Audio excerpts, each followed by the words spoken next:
embarrassing. Why would they sell jeans with holes in them? I'm going to speak to the manager. Mom! That hoodie is giving. You should get it. YOLO. Thanks to the Chase mobile app, your kid can shop independently while you keep an eye on their spending. So you can go from... We can be twinsies. To... How was shopping? Saw you stayed on budget. Thanks, Mom. Freedom for kids, control for parents. That's family banking from Chase. Account subject to approval. Chase mobile app is available for select mobile devices. Message and data rates may apply. JP Morgan Chase Bank N.A. Member FDIC.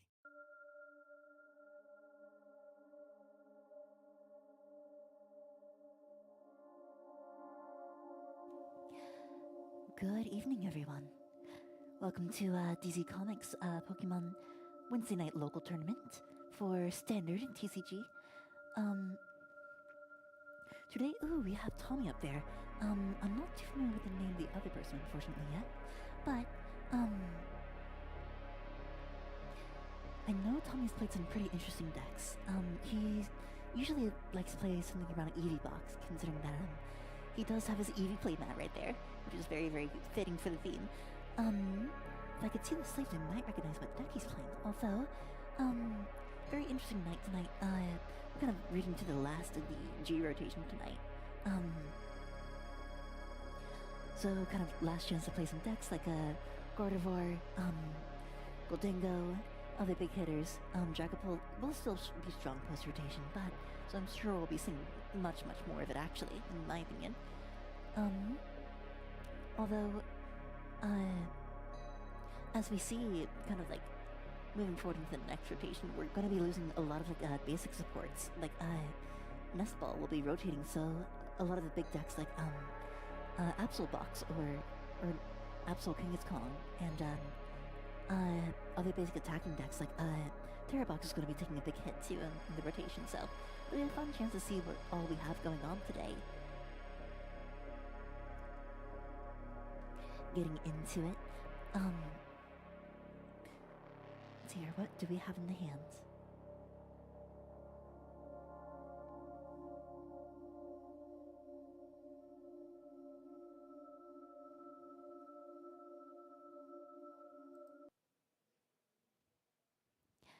Looks like we are playing Kangaskhan with the teal mask, and then we do have a Dragapult on the other side of the bench.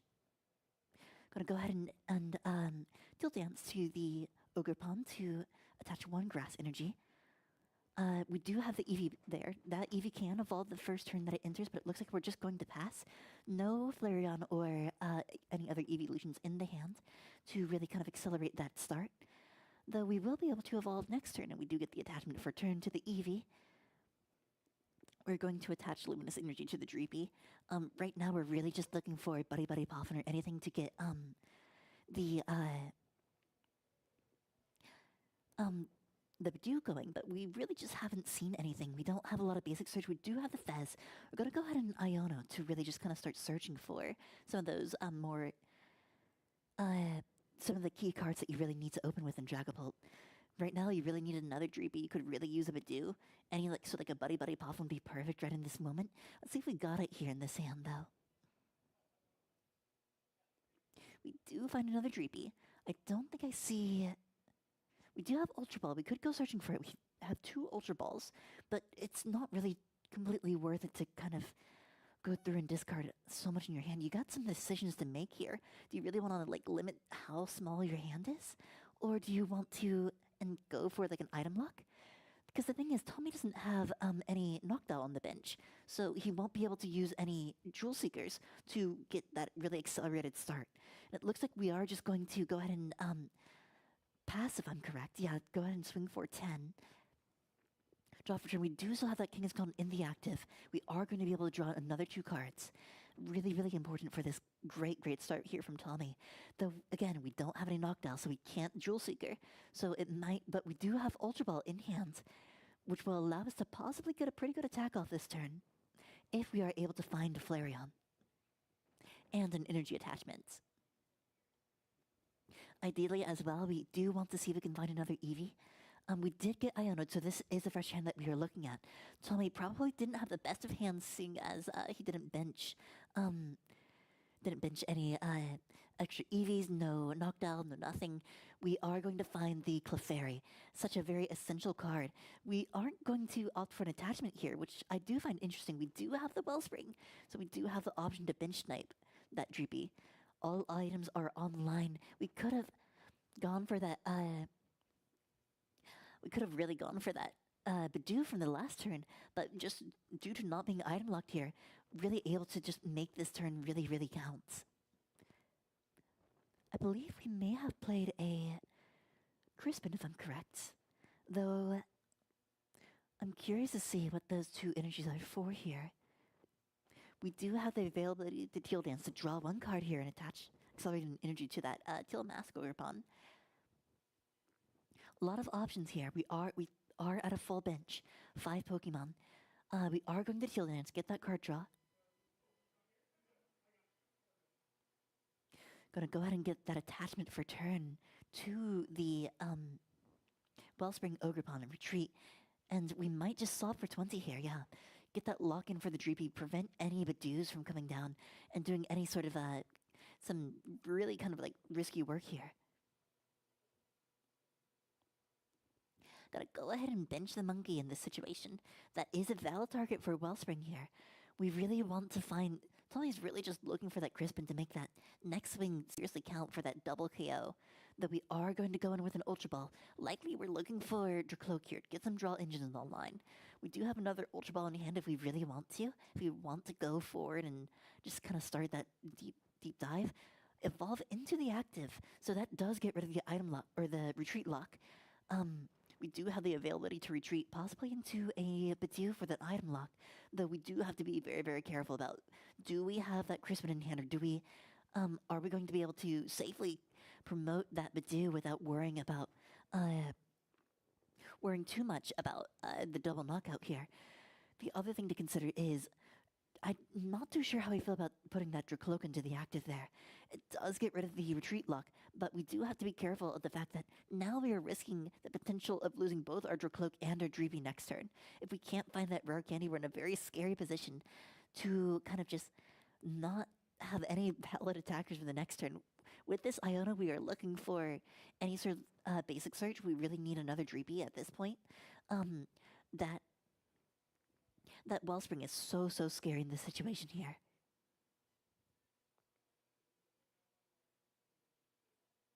We do find that second Dracloak, which is really, really nice here. We can use that second Recon. We do get the Buddy, and this is looking great right now. We have everything that we need now. Now we just need to focus on getting that energy attachment, and we need to focus on making sure that that we are able to have a path to Dragapult next turn for a good swing. The thing that can be potentially concerning, however, ideally we do want to see that Badoo to really kind of round that Wellspring Ogerpon down to 200 HP for just a very strong turn 3 here. We really want to focus on getting that number, getting that prize trade going, making sure that we can take the knockout next turn, making sure that Tommy doesn't get anything too scary going on. Additionally, too, the thing to consider is, oh, it's a Zard build. Interesting. I'm not too sure how I feel about the double Charmander, though, because that does mean that we are risking losing a valid attacker for next turn. We could retreat out of the active. Ideally, that's what we want to look for doing. We want to be able to save those Dreepies and the Dracloaks from getting double knocked out here.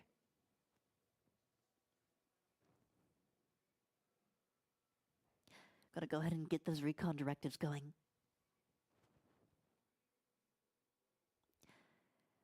We are going to see a rare candy here. Not too much of use this turn, but it could come into play next turn whenever you need to accelerate to that to the Dragapult with Charizard. The other scary thing to keep in mind is Tommy does have that benched Clefairy that could be a very big threat to the Dragapults, if you want to swing next turn with Dragapult. Though the other thing to keep in mind is Clefairy only has 190 HP, which means it is vulnerable to the potential 200 damage knockout from this Dragapult. Something that could be really scary too is if Tommy doesn't get that that Eevee evolve next turn, that's a very valid target for Dragapult to kind of pick at for just kind of a very easy 3-price turn next turn if the boss's orders is in hand for the Clefairy. Looks like we are going to promote the Pheasantipity. I agree with this play. I think it's pretty solid, especially with how scary Wellspring is in this situation. We don't want to risk the potential of Crispin into... or even like Sparkling Crystal. There is the Crispin. We do have Crispin in play. The question is, how do we get rid of that Pheasantipity out of the active? We can't countercatch her. We can't do much of anything. We are going to see the Fire and Metal energy here. So we aren't going to go with any sort of like cheeky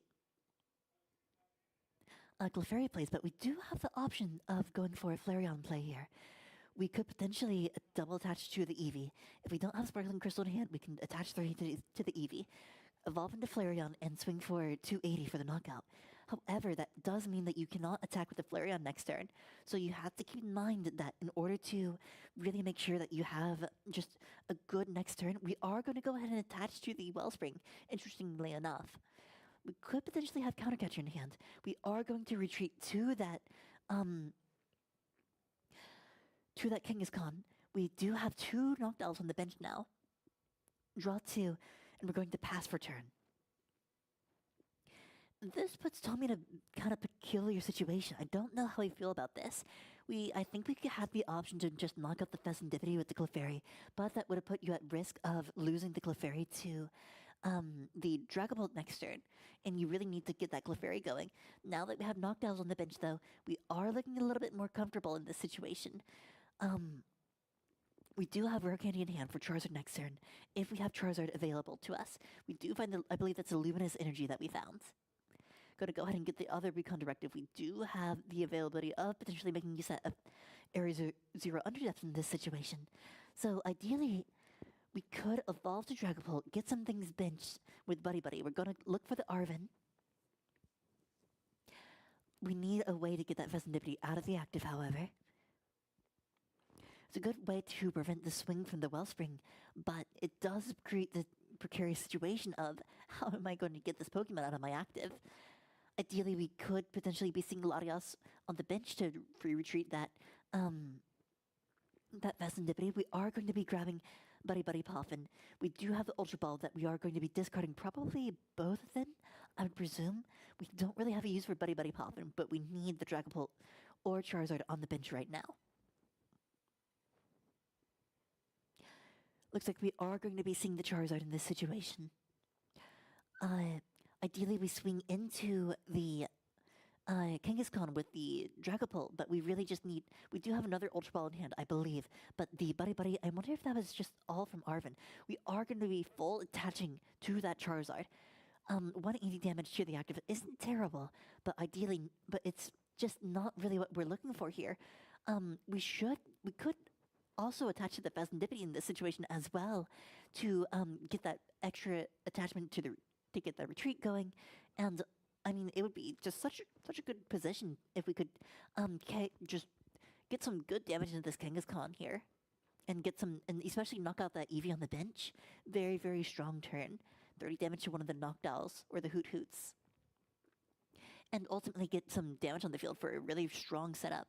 Potentially, or you could do a damage spread of 10, 10, 10 to do 50 damage to the Eevee, 10 damage to the Teal Mask, 10 damage to the Latios, and 10 damage to the Wellspring to set up potential 3-price turns later down the line. We do have the Dragapult in play. We don't have an attachment, and we don't have a way to retreat yet. So we're in a bit of a precarious situation. Ideally, we really wanted to attach to that Pheasantipity with Charizard to get that free retreat, or not necessarily free retreat, but quick acceleration for the retreat. But we are unfortunately stuck with the Pheasantipity in the active, and we might be looking at a pass here. No, we do have the attachment for turn, but that does mean that we don't get the attachment to the Dragapult. But is it just going to be swing for 70? And I think so. Very kind of unfortunate swing here. This is not what we want to see. We have, especially whenever that Clefairy is on the bench, we have 2 Hoots on the bench. We might have Noctowl in hand even. Whenever that Noctowl goes down, if we see potentially that the bench, we're going to evolve Oh, we're going to attach. We might be seeing an evolution here. Lily's Determination. We're looking for that knockout. We're not going to exactly be seeing that.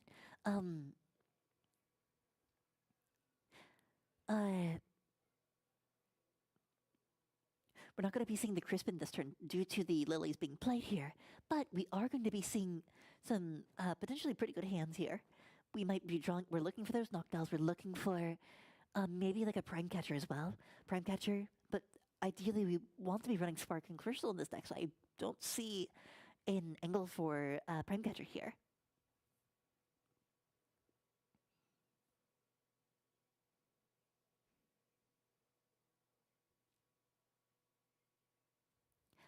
We are going to attach to the Clefairy. I'm not too sure what that was. I'm presuming it's a Bravery Charm. We are going to attach to the Wellspring. And we're in a bit of an interesting situation, a bit of a slow start from both players.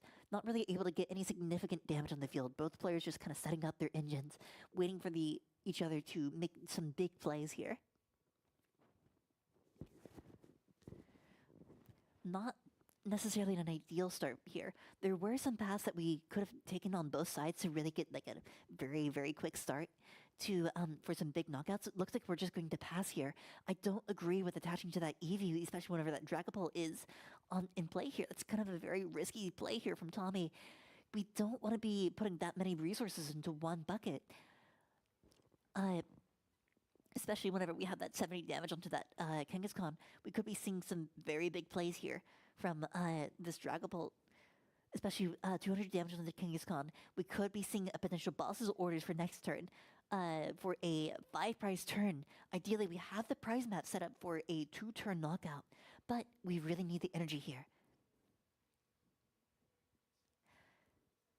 Now see, this is kind of why I don't really agree with Charizard Pull in these situations, because Pull is just such an incredibly powerful card on its own.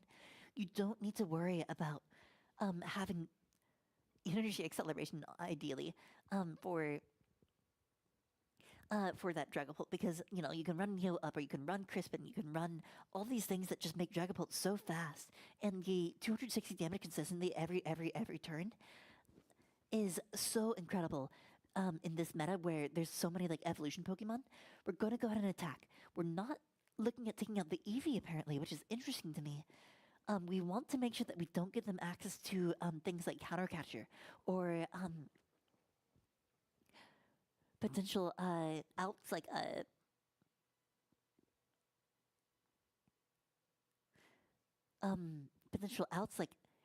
Prime Catcher or Iono in situations that could go online for comeback mechanics here. Which, you know, I kind of agree with, but also at the same time, that Eevee's a threat. That would be something that I would want to remove from the board. That Kangaskhan does only have 20 HP remaining, so there's an angle for just a very, very powerful turn. We are going to promote the Wellspring. We could potentially be seeing a very strong knockout, but we're just going to go ahead and get the 100 damage onto the Dragapult. And was that a boss's orders from hand, I believe? I'm not completely sure. Hard to see that, yes, there's a boss's orders in Discord, so that was boss on the Dracloak for the double knockout on the Monkey Dory and Dracloak. So now we're in a bit of an interesting situation here, where if we have boss's orders in hand, we could potentially wrap up this game in the next 2 or so turns. See, this is why I didn't necessarily agree with not KOing the Eevee here, because that would have put you in such a strong position to take a very incredible 1 turn for, 5 prizes? So you take 1 turn on the first turn, and then you take 4 or 5 prizes on the next turn. That would have been such an incredible play, but we're just a little bit behind on the prize trade here, but we're still in a good position. Gotta go ahead and grab the nest ball. Ideally, I think we're looking for probably, just another Droopy, just to make sure that we have a backup attacker. We might have another Rare Candy in hand. We want to potentially get like another draw engine going, but next turn we should be able to come in with that Charizard and really clean up anything that Tommy knocks out here, because that Clefairy is a very scary kind of threat here that is threatening a 1-hit knockout on the Dragapult right now. So ideally, we should be looking for anything that can just kind of give us a good out. We're going to go ahead and play the Counter Catcher. Looking at a very, very powerful turn in this situation, because I think we got No, we got it. Yeah, that's game right there. We still got it regardless. Don't mind me yapping. Let the Dragon Ball player handle this, because we got 200 damage to the active, 50 damage to the Eevee, and we have 20 damage to the Kangaskhan. Though, ooh, no, that's not quite knockout, actually. That's 70 damage you need to the bench. Although, you could do some good damage to the Hoot, but that's 60 damage that you need on there, too. I'm gonna go ahead and evolve to the Charmeleon.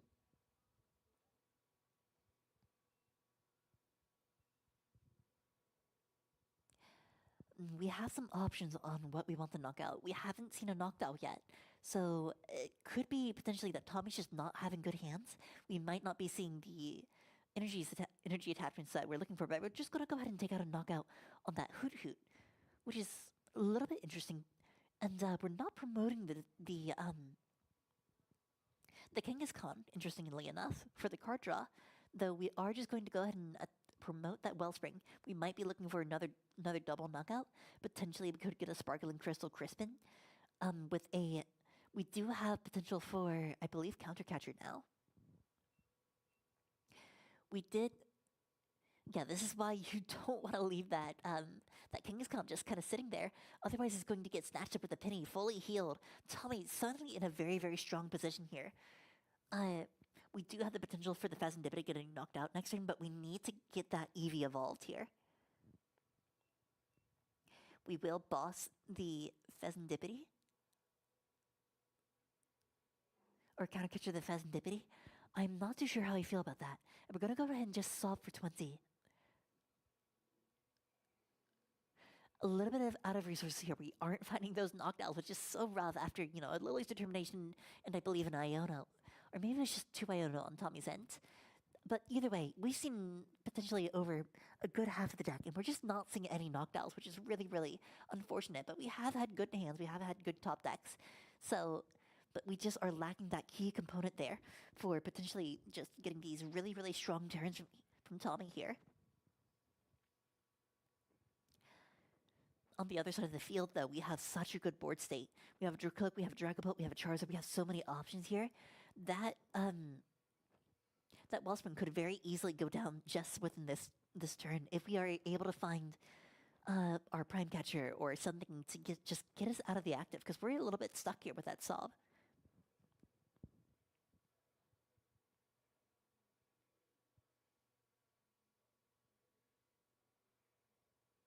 We are going to be seeing the Arven.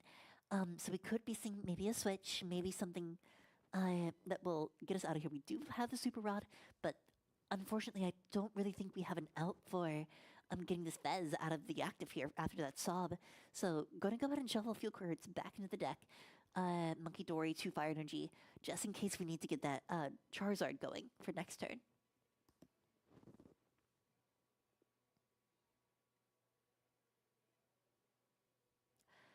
Either way, it's a bit of, once again, another precarious situation of how do I work around my opponent's, we're kind of both breaking here. Tommy's breaking, but is trying to buy some time, so that way, he can potentially pull maybe a knockdown to get him out of this very dangerous situation here. That Dragon Ball is fully loaded. That Charizard is fully loaded. We're going to go ahead and get an Ultra Ball going, though. We might be looking for another Charizard. We could get another Dragon Ball on the field, though. But ideally, we want to keep that Recon Directive up and going. Instead, we're going to go ahead and find the Monkey Dory. That will help, especially after that Sob. That'll help round out a lot of the damage that we just saw here from that Sob. Though, if we are able to find that Crispin, but unfortunately we can no longer use Counter Catcher as we are ahead in prizes here on Tommy's side. So, either way, it's going to be a little bit of a struggle to figure out how to make this just really work out for us here.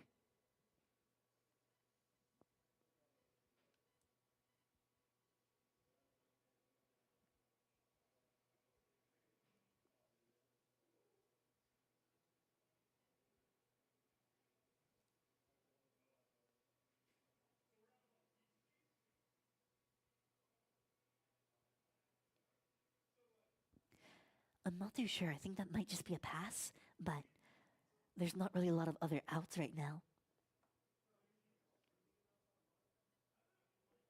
Yeah, we're gonna go ahead and stick it with a pass. And great board state for whenever that Peasantipity gets knocked out. Tommy is really going to have to make something work out for him here, because we need that Eevee has some damage, that Hoot Hoot has damage, that Pheasantipity has damage. There's so many outs here that can just really make it work, but we are going to find the Crispin. Ideally, we could just possibly swing into the bench, but it's a bit of a scary situation here. Like a 3-prize turn next turn after you pass is just so inevitable in this situation. There's not really a lot you can do about it. We are just going to see ourselves attaching to that Wellspring. Potentially out of options, out of time. We just have to hope that the opponent here just doesn't draw a Dark Energy to round out that math, or just doesn't have a boss's orders to close out the game. Countercatcher is offline. We are headed in the prize trade now. We're going to go ahead and just sob again. We are just looking and looking for that boss's orders. We might have it in hand, but it's looking rough here, as every time you sob is another turn that we just get to set up here and get that board state even stronger and stronger.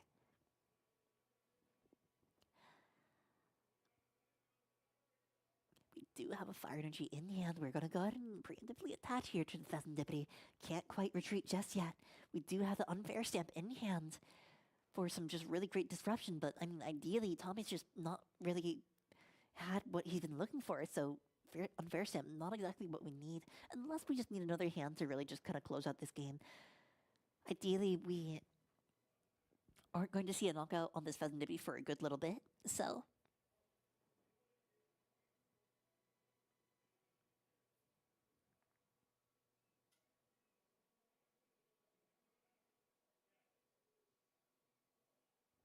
we do find that knocked out. Suddenly the threat of a 3-prize turn next turn is a lot less likely. We could potentially get something going with Eevee. We need to evolve that Eevee to make sure that it's not a 50 HP thing that's just been sitting there on the bench. We need to make sure that we can just really anything that we can get. The scary thing is we have to take the initiative here and go down to 2 prizes if we want to keep the potential prize trade in this race. A Pheasantipity is, pretty good to knock out here. We are going to play the Lively Stadium, but that's going to help so much in this situation. We are going to discard the knockdown. I agree a lot with this play. But the question is, what did we get off of the Jewel Seeker? I'm curious to see, did we get a boss's orders?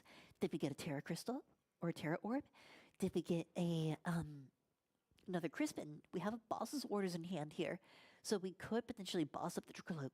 Double knockout on the Charmeleon and the Dracloak. We are going to attach to the Clefairy here. That could be a pretty good out here, especially considering that Dragapult will be likely the next Pokemon to swing up in the active here. But we need to evolve that Eevee here.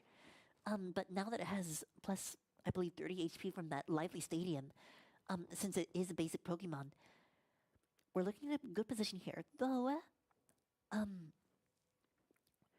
we are betting everything on our opponent here not having a stadium to reduce that max HP total.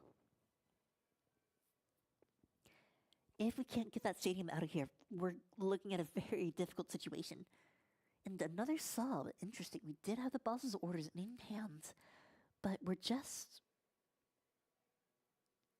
Are we trying to build enough damage on that Pheasantipity to knock it out with... I'm curious about what Tommy's strategy is here, because I did see the boss's order. You did have Jewel Seeker played, so you could have potentially just really done some damage to the board state here. But it looks like we're just opting to play a very slow game. The big question right now is, are we going to see a... Yeah, we're just going to see a play here for the Cruel Arrow. If you lock Pheasantipity in the active enough, you can just start sniping out the bench. Eevee's a very valid target in this situation, and Clefairy another valid target for 2 Cruel Arrows. Next turn, Tommy is really going to have to make something work here.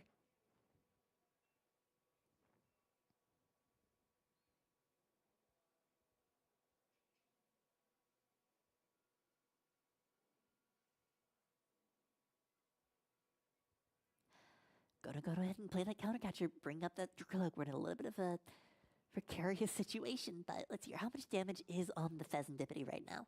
We have a current total of, let's see here, 60? Yeah, so we've been hit with 3 sobs, so we're not going to be able to knock it out on the bench, but are we just... That's a risky play here. We're sobbing the Dracoloak.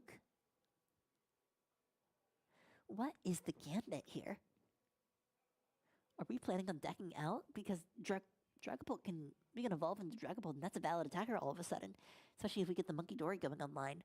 Additionally, the other thing to consider is we have just given our opponent so much damage with the Monkey Dory to work with. That's an additional 30 damage if we can find the Dark Energy. So ideally, what we're looking for here is a way to evolve this Dracoloak. It does get rid of our draw engine, but it does mean that we can get ourselves out of the active. We can get that Dragapult swing going. We can get that Monkey Dory going, and we can just heal so much damage, and we have so much damage to work for the next turn with. Right now, we're just looking to get ourselves up in the prize trade and make sure that we're moving through the next turn. Go ahead and get that recon directive. What did we find?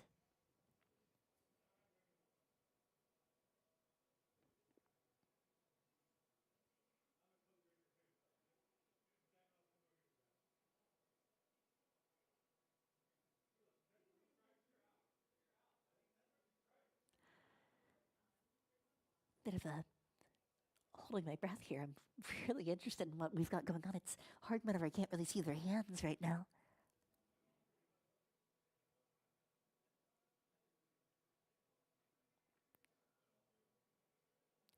What are we looking for?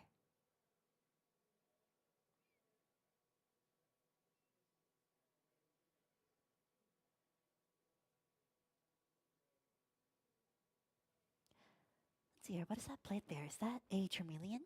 Looks like we're potentially discarding something, but I'm not quite sure what.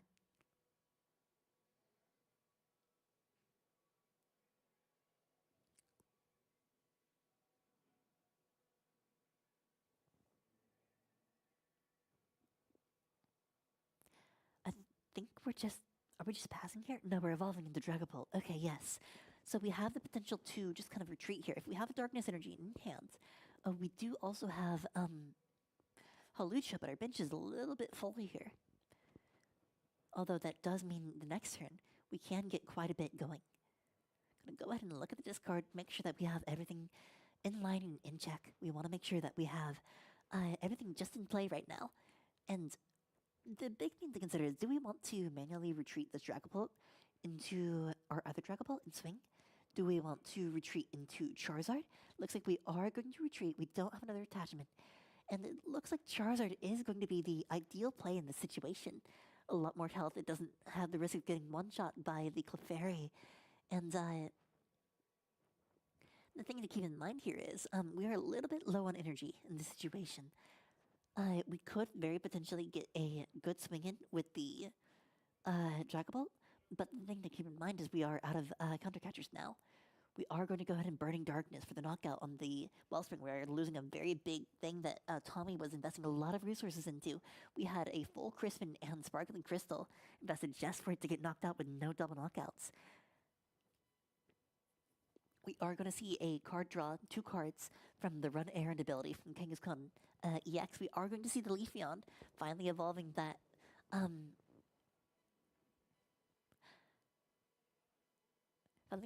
Eevee. We do have the potential. Charizard is weak to grass Pokemon, so Leafeon does do 230, double that to 460, and it will heal that 10 damage on that Pheasantipity actually. So if we can find that last energy attachment for the Leafeon, we do have a very strong argument for a very powerful game here. We do get the potential 3-card draw from the Pheasantipity. I think we've already flipped the script already, however. So right now we're just looking for that final energy attachment to the Leafeon. Potentially maybe a Crispin, maybe something else that we're looking for. But if we can just get this big swing off on that Charizard, we need to take a knockout this turn. We need to take a double prize turn.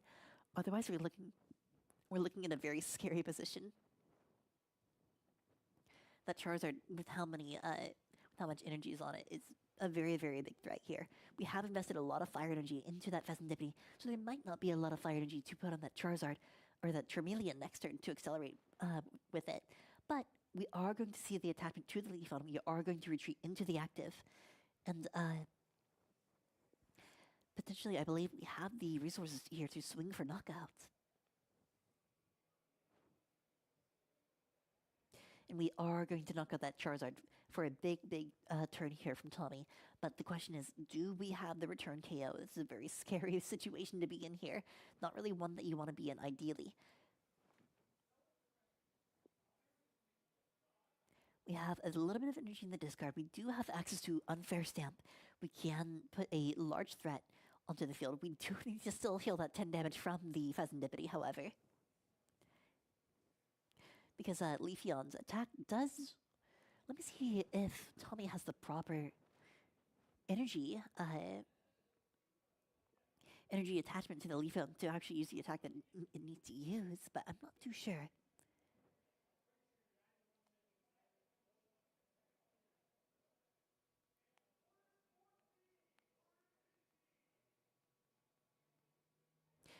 So we don't have the proper energy attachments. We need a fire and a water, and we have an electric and a psychic, but instead, we can Redundant Storm for, how much damage would that do?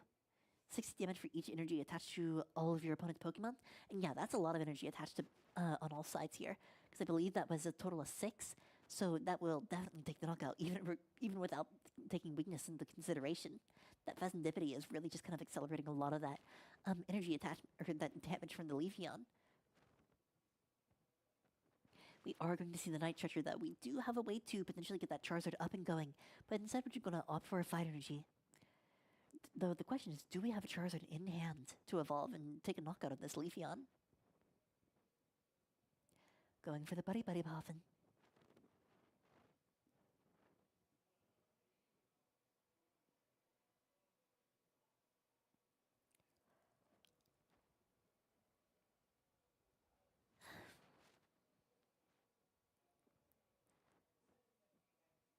We do still have an Unfair Stamp in hand. It looks like we might just be doing a little bit of deck thinning right now. Can you do Hawlucha from Buddy Poffin? Let me double check that out real quick. I don't know if it'll matter, but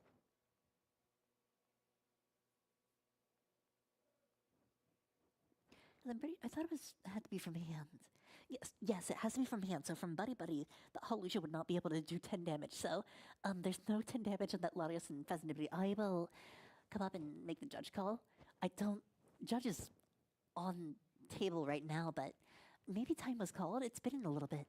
So this might be the last turn of the game, but I'm not quite sure. Either way, Unfair Stamp, draw 5, told me drawing 2 cards. In a very kind of scary situation here, where if we don't get what we need this turn, we might be looking at a game loss. Especially with how much energy is attached to all of these Pokemon, Leafeon's going to be doing a lot of damage and will be able to knock out anything that comes into the active.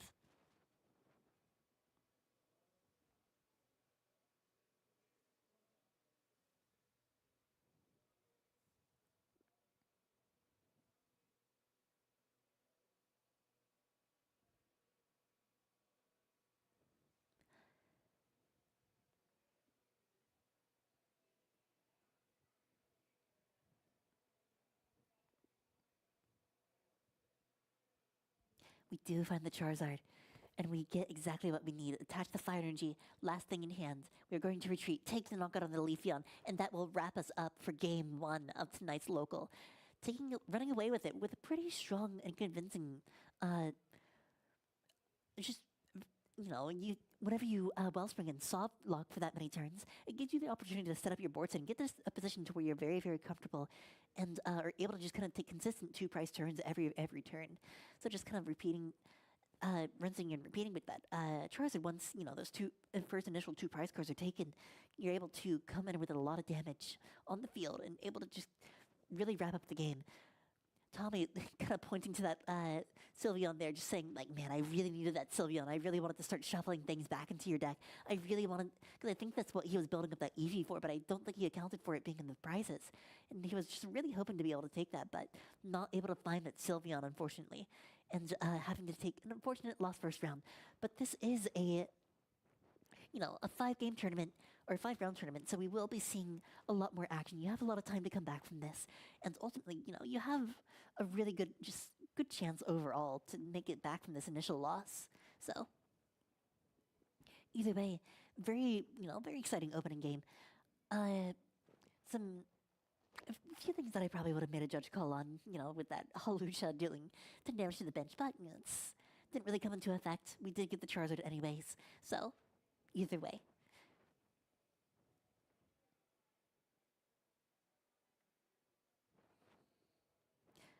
Ultimately, moving into the second round, very curious to see what we will see moving forward. I know the local has a lot of Dragapult players. We don't see a lot of Dragapult Charizard. That's something that I'm a little bit interested in seeing tonight. Is Pulsar is not, especially whenever compared to just like a lot of the stronger options with like for example, just straight Donzard or just straight Dragapult. You don't really see the two decks mixed together a lot for the energy acceleration. It does mean it can get some very strong turns initially, but it does mean you're sacrificing a lot of deck space for those two kind of 3-price for those two stage 2 lines. So you have to commit a lot of deck space that would be ideal for like trainers or anything, because we saw in that game where you just kind of were stuck with a little bit of a dead hand for a good bit. Not a lot you can do, not a lot you can do about the retreat lock, not a lot you can do about the potential of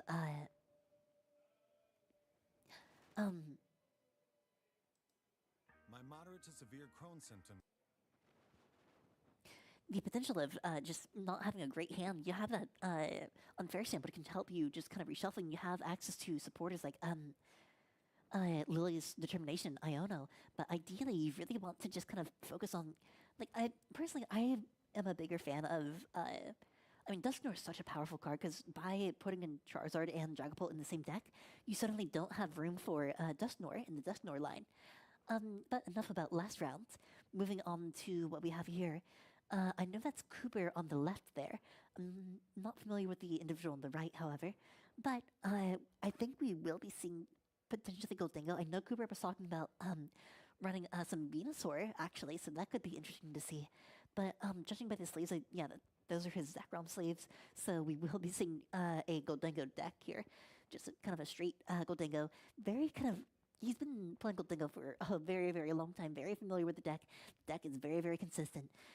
It does what it needs. It gets what it needs. Especially with the recent addition of Solrock. Suddenly you don't need to rely on that Energy Search Pro. Whenever, if you have the Energy Search Pro prized, you might be in a very precarious situation where suddenly you just don't get to attack for a good few turns. So if you are able to, suddenly whenever you're able to search out with Earthen Vessel, or you're able to just discard a bunch of energy with Lunatone, and then get it all back with Spirit Energy Retrievals for some big swings, you can really just kind of get some big turns going very, very quickly.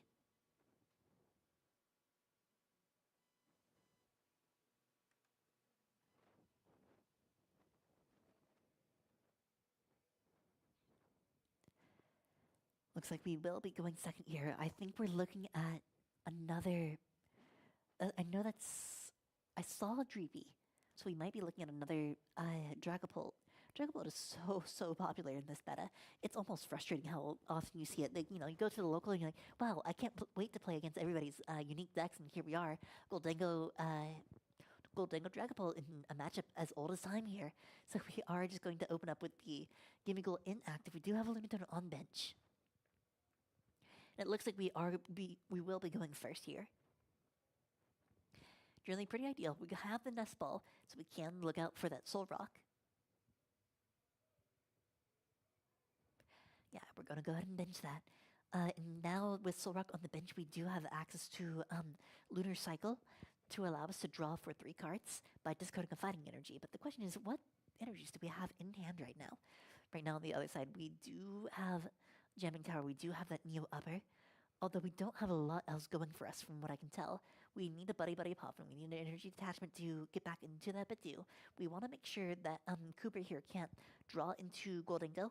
We want to make sure that we don't get those big swings on turn 2, and we want to be aware of Prime Catcher that Cooper could have access to. So another Drippy could be ideal to see on this bench.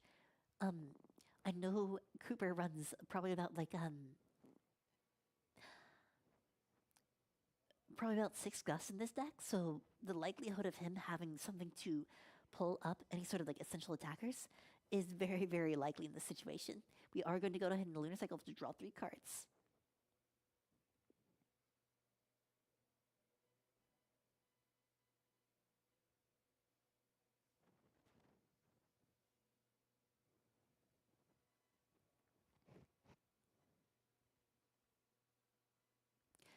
And it looks like we're just going to pass. We're going to go ahead and boss his orders up the Lunatone, try to force anything to buy us a little bit more time. Although, ultimately, we're in this kind of precarious situation where we need a way to just kind of really lock things down. I don't know if we have the energy for an attachment, but if we do have the Badoo down now, so we can retreat into the item lock. But the fact that that's the only 2 Pokemon on your bench right now, we do have the retreat. Discard the Fire Energy. Jamming Tower will shut down any potential for a air balloon, so we are going to go ahead and Itchy Pollen for 10 or 20 damage. I forgot about the weakness actually. And with that, we are going to pass. Now we're in another difficult situation where we need a way to bump the Jamming Tower. We need a way to get a Goldengo in the active somehow to really get that coin bonus going and get the card draw going. We do find the Goldengo in hands. I believe that's also a superior energy retrieval. Could be useful, but we are under item lock right now, so that's not going to come into play until a little bit later. Go ahead and evolve into Goldengo. We are kind of struggling to find that the second potential for another Gimme Goal. We really need that Gimme Goal on the bench if we don't want that Goldengo to be blown up really, really fast. We are forced to coin bonus from the bench, unfortunately, so we have to only draw 1 card instead of 2 cards, and we're looking for something like either a Turos, or we're looking for a potentially looking for just something to bump the Jamming Tower. I think there was a air balloon that I saw in the hand earlier, but that's not going to come into play, especially with how good the lock is. And we're going to go ahead and boss the Dreepy, attach to the Lunatone, and we're just going to go ahead and pass. Keep it slow. Hope that we don't have a way to retreat, and we do get the retreat. We're gonna, and at least we force the energy attachment, but we don't have a lot else going on here. We only have 1 Dreepy, we only have 1 Badoo, and nothing else going on here for us. So, and we are going to be able to retreat into the Goldengo this turn. We are going to be able to get the energy attachment. We are going to be able to coin bonus as well. Goldengo gets everything it needs, because that's Goldengo. But we are still under item lock, so we aren't going to exactly be able to get the energy out of the discard. But we do have potential for we're just going to go with Arven. Keep it simple. We're looking for the air balloon. That's not going to come into play until later. We do have the Jellicent set up here with the Jamming Tower and the Badoo both in play.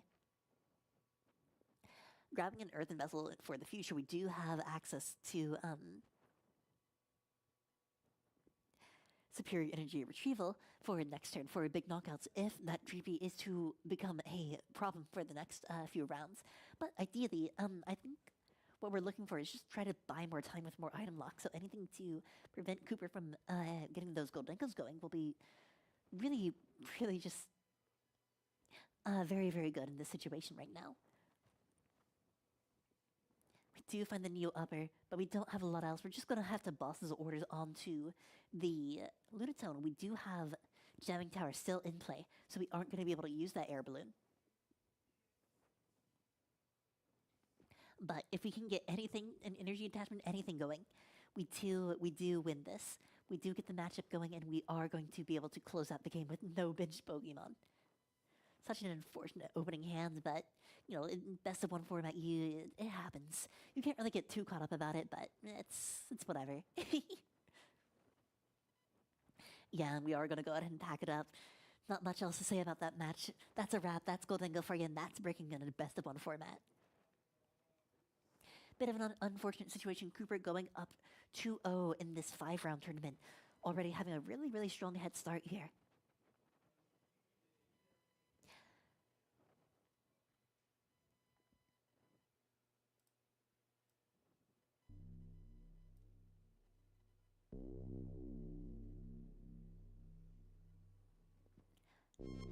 Alrighty, well, I will be back with you in just a little bit.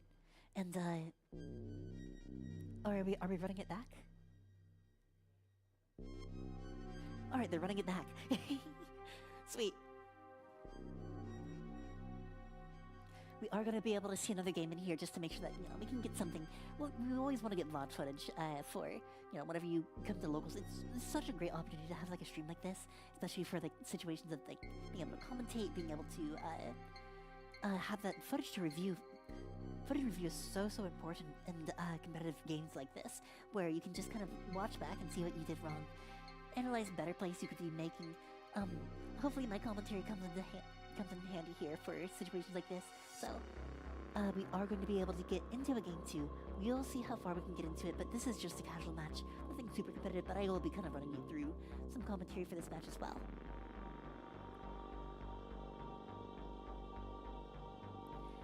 A bit of a strong start on Cooper's side here. We are going to see, I believe that's either Solrock or Lunaton in the active. We do have the Fighting Dog to grab the second one.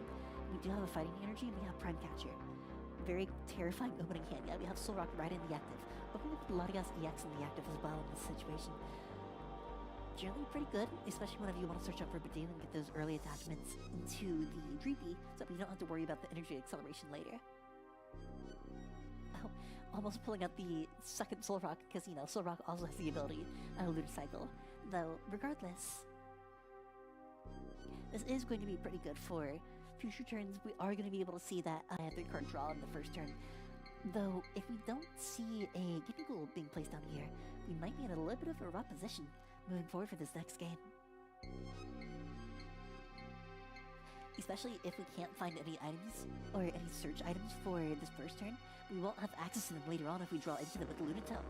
So we will have to just focus on raw drawing into those Gimmighoul's after that Badoo comes down. Go ahead and discard the Fighting Energy for the Lunacycle. Ideally, we want to figure out how to, if we can, we could make that Solrock an attacker, but that Gem Terror could become problematic later on.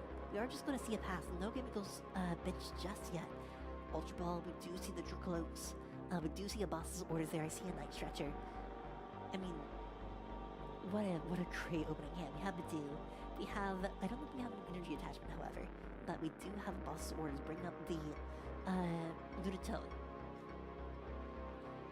Though we do have that Air Balloon in hand, so if we are just going to go ahead and Itchy Pollen, we are going to be able to just retreat into that Solrock and get a quick KO. Clean up the bench. We don't have any 2 persons on bench, so we're in a pretty good position here. Go ahead and bench that, or attach that Air Balloon. We have, oh, we're running Picnic Basket. That could be very, very useful later on. So that's, I like that tech, actually. Cooper is kind of want to, he likes to experiment with different things. He likes to run unique tech-ins for just different matchups, just for fun. I mean, it might not be like a complete standard deck list, but we are going to be able to retreat. We are going to be able to get that Boss's Orders. We do want to KO that Dreepy, just to prevent any sort of evolution that's going to shut off the draw engine of Dracloak for next turn. We are going to immediately going to Night Stretcher for the Dreepy. We don't have any other access, and we might just be seeing another Itchy Pollen here on this side. However, I will say, Cooper does have access to a Prime Catcher, actually. So we could be seeing just another Boss's Orders, just really bullying the opportunities and preventing Micah from getting any sort of setup here.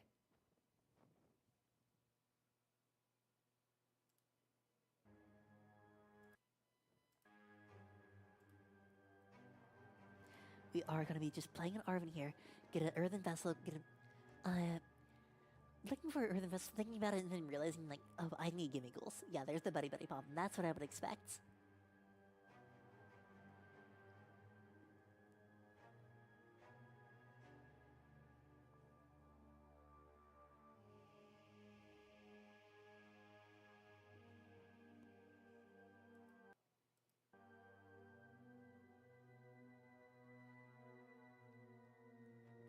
And with the Buddy Buddy Puffin, I'm presuming that we're looking for just 2 Gimmighoul's. Oh, I guess... Right, we're under item lock. I completely forgot. We did knock out the Badoo last turn. So, I completely forgot about this. So we are in a bit of a situation where we can't exactly search out for the Gimmicles quite yet. And we didn't find any off the Lunar Cycle, so we're able to get it down another Dreepy. We're able to get down 2 Dreepy from the Buddy Buddy Poffin. We do have the True Cloak that we are able to get going. We do just go ahead and pass for turn. We are finally out of item lock. However, that Latios is in the active, but we do have the option to swing again with Soul Rock. With the Prime Catcher. So we can Prime Catcher up the Dreepy from the bench. We can free retreat out of the Lunatone. We do finally get some Gimmicles on the bench. We don't have. Looks like we're debating about a damage distribution at the moment, but regardless, we aren't going to be able to get any big swings, so we're not going to be able to kill that Latios this turn. But next turn, we do have a pretty good chance. Already up 2 prizes in the prize trade. Once we get everything going, Cooper's in a very strong position to just kind of hold this prize lead and really take this game home from here. We haven't seen any sort of Duskulls on the bench, though, so there's a very likely chance that there's not going to be any sort of disruption to Cooper's board state at the moment. We could just be in a very strong position to just kind of smooth sailing, really. I'm gonna go ahead and get a Nest Ball going for the Genesect. That'll help us really just kind of thin out the deck, get out our Goldingos faster than usual. It is a bit of a scary target for Dragapult, though, especially whenever you can get hit by that Phantom Dive. For that 200 damage to the active, you can move 20 with it from my previous Phantom Dive. You can Monkey Dory damage around if you really need to. You have access to, like, I don't know, double Halusha potentially. If you really, really need to, you can go with Dustcloth for the 50 damage to the Genesect. But there's just a lot of options. That's a 2-prizer. The other thing to note is Goldingo is a 260 HP Pokemon. So if you swing into the active and then swing into a Goldingo, that does mean that it does round up nicely to a 200 damage KO, so you can potentially keep it in the prize trade. But if we don't see any big plays here from Micah in this next turn, we're in a scary position. Take your chances somewhere else.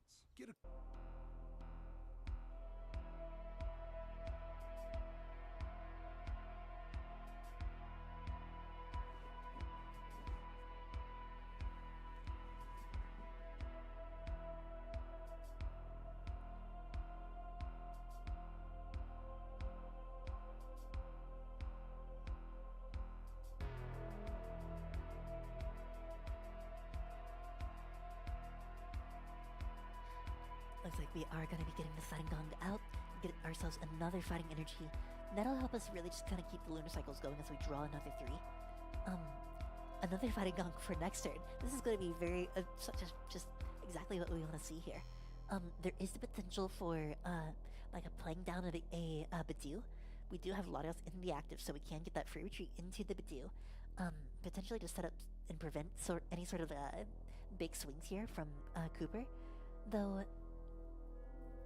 anything that we can do to really just kind of slow Cooper down right now, that's really what we're looking for at the moment.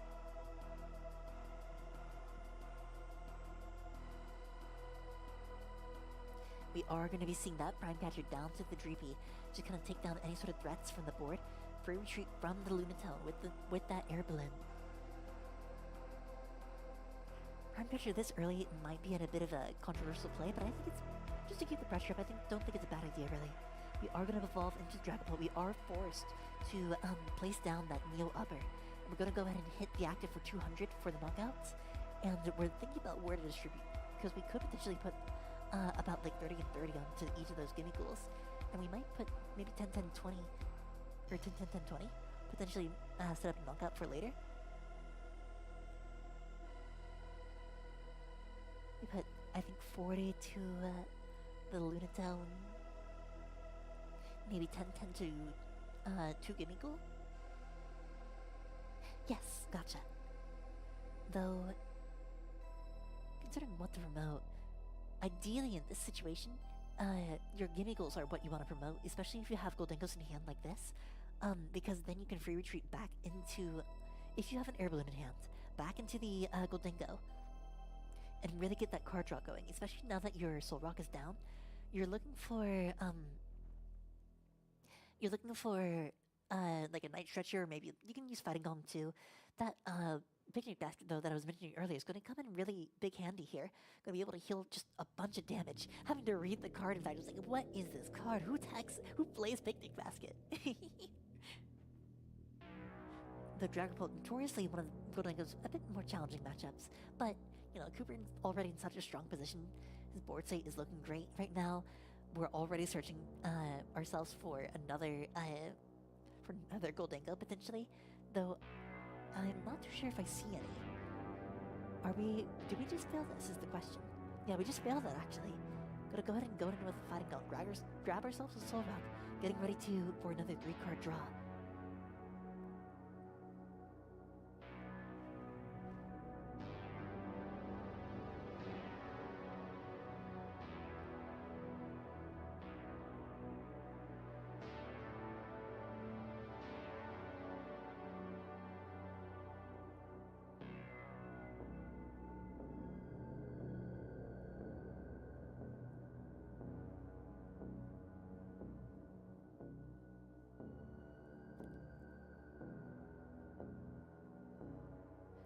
Looks like we do have air balloon in hand, so we could potentially retreat back into the Goldengo for another good card draw. So yeah, we are going to be seeing that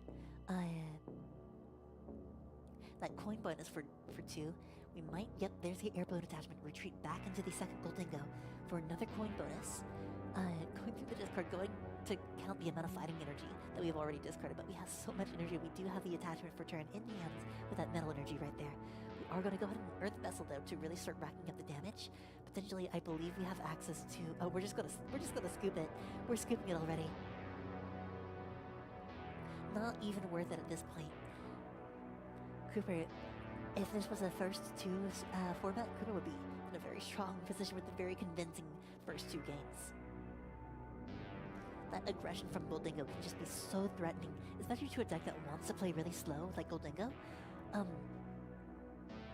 You have to be very careful about the potential of just like the constant boss's orders whenever you only set up that one Dreepy onto your bench and you can't get anything else going for you.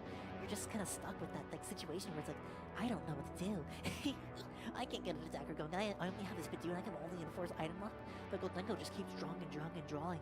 And there's so many cards that eventually it's like, I don't need items to attack. I can just keep this up with Soul Rock all day in boss's orders. 6 turns, 6 prizes.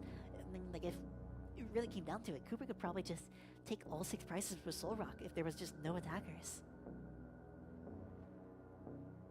Although either way, very great showing from Cooper for that second round. I'm a little bit biased. That is my brother on the field. Go, bro. But yeah, no. Looking forward to seeing Cooper's run in the future, or later rounds. Hopefully we see Cooper later on. I want to see that Goldengo go all the way. Goldengo is just such a powerful deck in the format. Some people have been saying it's best deck in format. I'm impartial to argue that Dragapult is probably best deck in format, but you know, it's up to debate. Goldengo rotates out anyways. Dragapult's about to have even more time in the spotlight just because it can. But either way, thank you all so much for watching so far. If you've been with us for this long, I appreciate you watching. It's always great for your showing support to our local scene. We love having you all come out. There's 30 people out here tonight, so we've got a very, very big crowd. I mean, there's just so many fun things for us to do tonight. We've got Magic the Gathering here as well, Commander format being ran. We have tournaments every Wednesday at 6:30 p.m. here at DC Comics. We have tournaments every Saturday at 11 a.m. every week. We have Gym Leader Challenge every week at 7 p.m. on Tuesdays. So if you're ever interested in like playing Gym Leader Challenge, it's a very, very fun and more casual format for you to play. Either way, but thank you so much for joining us. I will be right back later on for round 3. Don't go anywhere. Hey, Dad, Yeah, bud. can we please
Hey, Dad,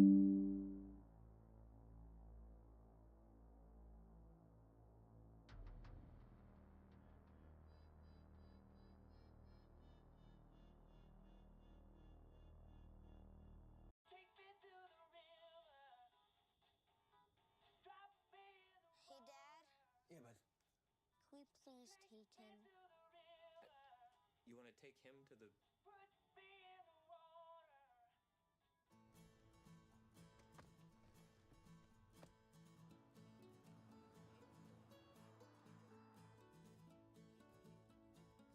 buddy. You know, Billy might not be the best swimmer. Sure he will. He's a fish. Yeah, no, yeah. Hey, look, an eagle. That's good luck. Over here.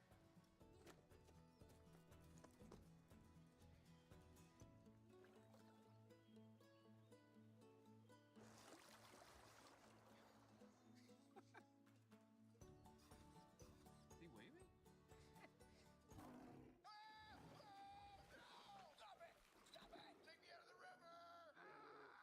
Dad. Play dead! Great idea, Dad. I'm about to be actually dead. Don't look, son. Okay, just don't. My wires. I can see my wires. Ow! It's nobody's fault. It is so. It's your fault. It's your kid's fault, and it's No. your fault. Oh, no, no, no, no, no, no. I'm alive. I'm alive. No!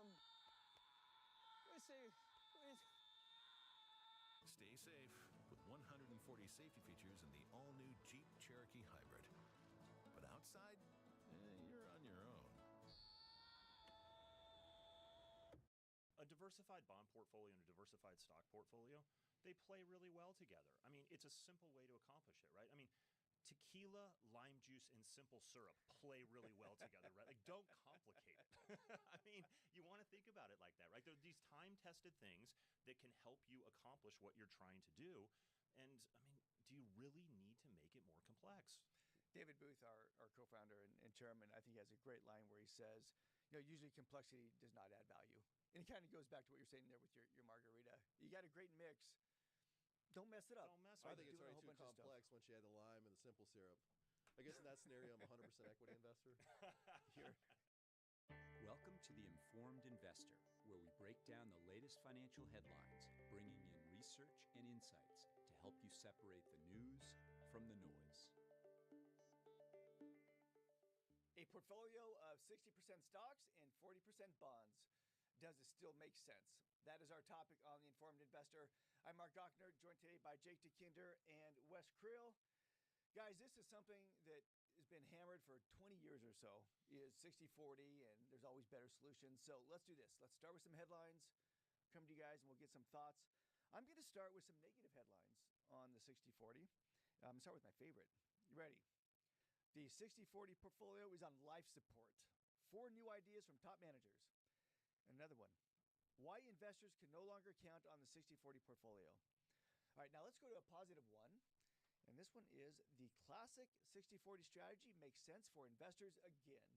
And by the way, the positive one came 3 months after the one I just read. Of course it did. Make sense. Yeah. Right. All right, so quick take on some of those headlines. Jake, I'll start with you. Love the life support comment there, right? And then think about the second half of that of 4 managers come out with new ideas that they want to sell you product.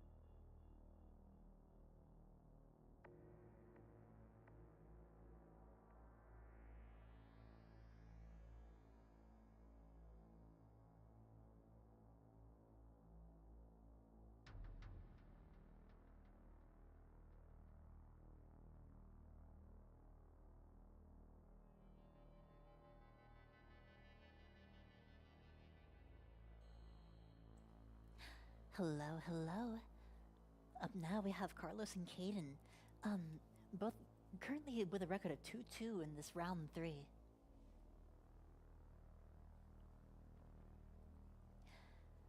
Just welcome back, everybody. Thank you all so much for joining us tonight here at DZ Comics. Whether you're supporting us locally or supporting us online, anything that you can do to honestly just like being able to go out to a local is such a great experience, really. Like just kind of being able to kind of go out and experience it as a community as opposed to just kind of like solitary. And alone at your computer playing Pokemon TCG Live, and then it doesn't work sometimes because you need that winning condition. You just can't. For some reason, TCG Live is bugging out. You can't get the winning condition. All that to say, Locals is such a much better experience than just playing by yourself, in my opinion. TCG Live is great for practice, but Locals is really where you want to put it to test, especially whenever there's prize packs on the line. You know, you get your prize packs, and then you get your packs that you can get from winning your local or placing in your local. Here at DC Comics, we do top 8 payout with Pokemon packs. The more people we have in the bracket, the more packs we hand out at the end of the tournament. So, if you can, feel free to join us. If you're just watching from afar, thank you all so much for tuning in once again. We really appreciate it. We couldn't be here without you.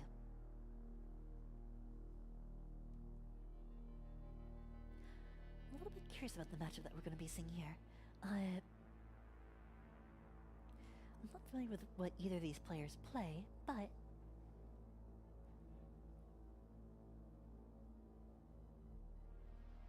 I mean, we have seen a lot of Dragapult tonight.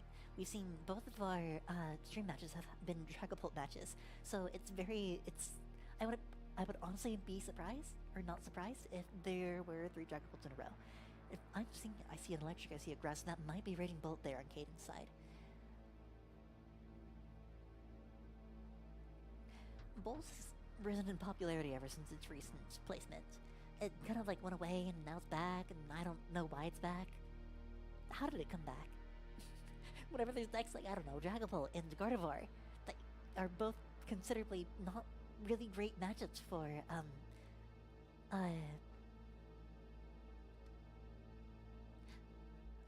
Raging Bolt. So we do have the Fan Rotom on the bench. We do have Hoot Hoot in the active. So this is a full Bird Bolt deck. Gonna go ahead and getting that Fan Call going. We do find that Ditto. We do find another Hoot Hoot. We might look. Yep, there's a Noctowl. And I believe, considering I see Mist Energy, I see Dark Energy, I see Patcharon, I'm thinking, I am thinking Absol. Absol looking is gone. That's where my money's at right now. I'm gonna go ahead and Ultra Ball away 2 energies, get those in the discard for the Slaughter's next turn. Ideally, we're looking for a Terra Pokemon, but if not, I mean, we could. Well, the Ditto could become the Terra Pokemon, I suppose. Though, I mean, we're looking at either Raging Bolt, another Teal Mask. We could Ditto for something else, but ideally, we want to get that energy attachment to the Hoot Hoot and just manually retreat it. Would it be too terribly complicated? We could just, attach an electric here, retreats into the Ditto to get out probably a Raging Bolt, honestly.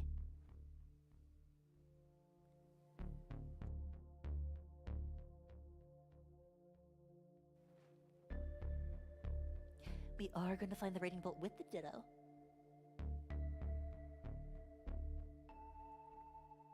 And we do have that Teal Mask Ogerpon on the bench. It's a little bit hard to see there, but I know it's there. That's the card. We do have 2 Noctowl. We have Fan Rotom. We're looking in a pretty good position.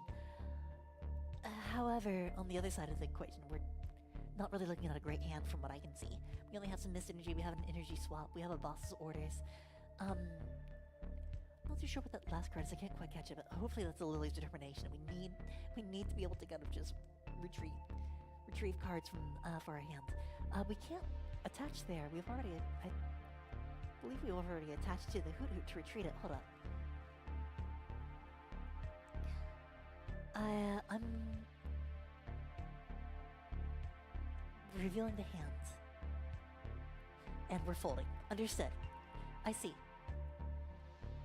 Well, yes, unfortunate bad hand. They can run it back if they want to. Well, you know, it happens. Unfortunate. Especially with a deck that's so consistent like Bolt. You know, it's like, if I don't get another Pokemon, it's over. Bolt's gonna kill anything that's in the active. It's over. I mean, like, Bolt, you know, I joke about, it's like, oh, Bolt is such a silly deck. It doesn't have, because, my main problem with Bolt is it's low HP Pokemon that can't take the prize on 1-prizers. So it falls behind in the prize trade quite often. But if you don't draw any other Pokemon, then That's certainly one way to win with Raging Bolt. And one of the pluses with Raging Bolt is it's always going to do enough damage. You can never expect anything in your active spot to live a turn through Raging Bolt. It's probably going to just blow up. All our food keeps blowing up. Anyways. I mean, just a very convincing game. I'm going to ask if they want to run it back before they, like, completely pack up. So I will be right back.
Alrighty, and we are going to see a run back here. You know, the first game was a little bit too fast, so... but I would presume the rest of the games will be fast, especially with the deck like Raging Bolt. We're going to just be moving through this.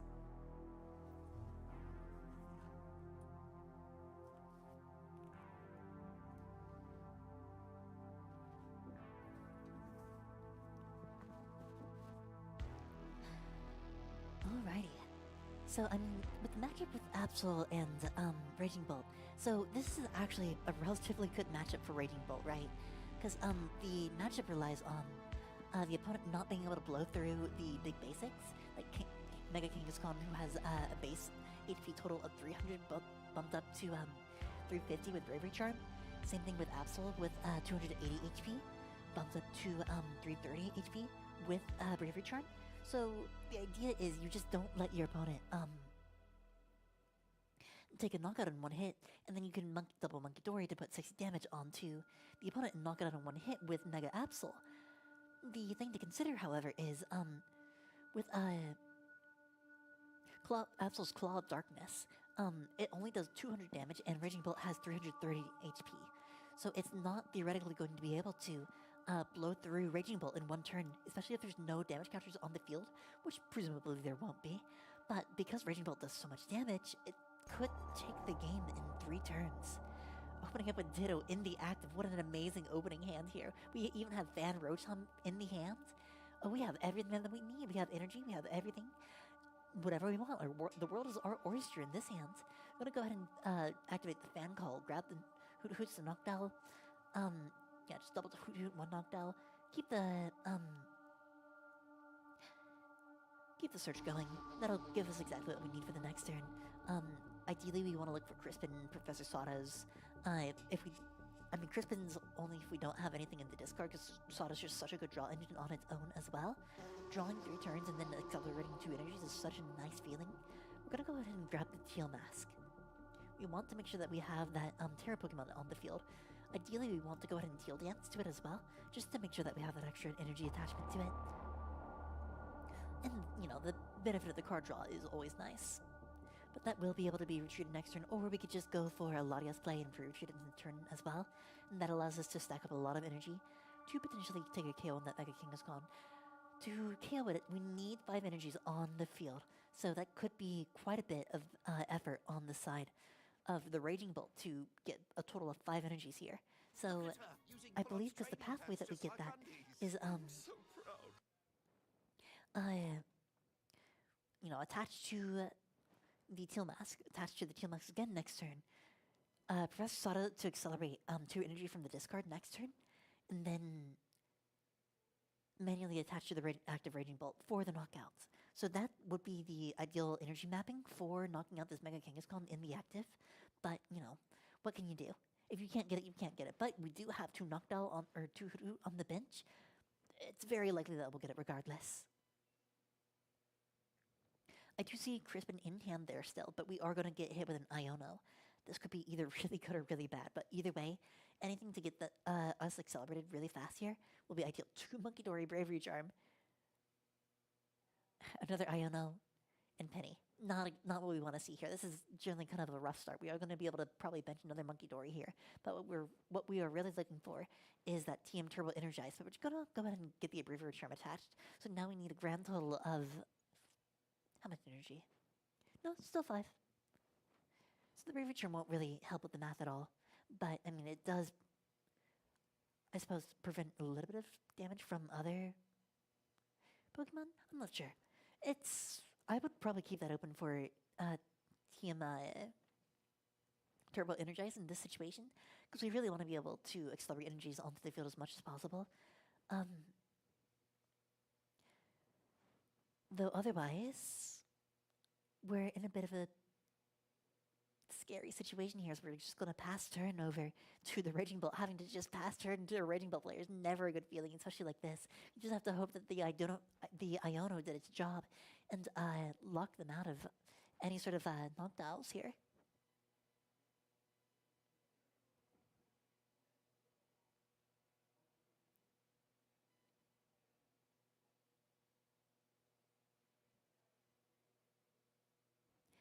We are going to go ahead and get some teal dances going. We're going to draw from those teal dances, so we do get a little bit more going on here.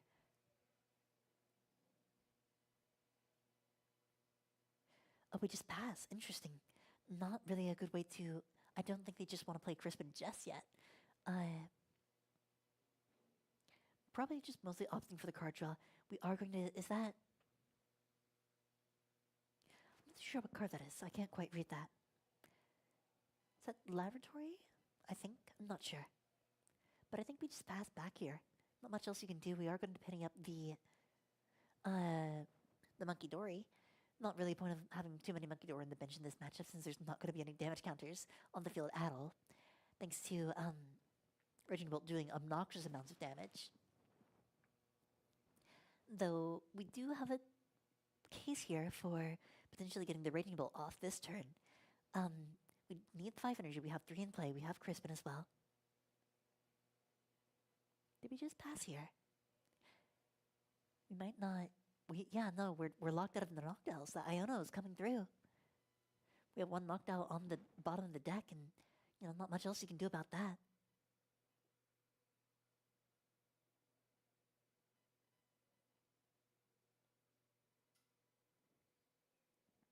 This does give the exact amount of time that we need to just really get going and get set up here. Another attachment to the Mega Kangaskhan. We're 1 energy away from being able to make that a big threat on the field as an attacker. Though right now, both players not really having the ideal hands for what they want to do.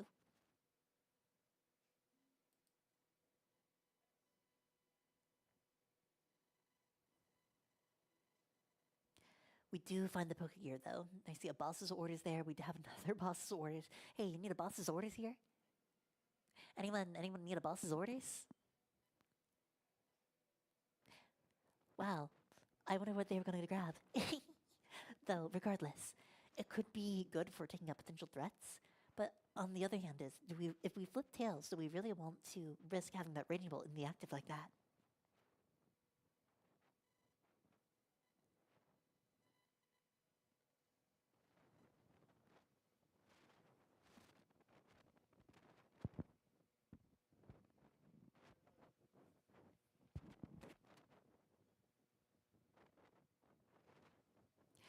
We do find that last final attachment. We're thinking about bossing.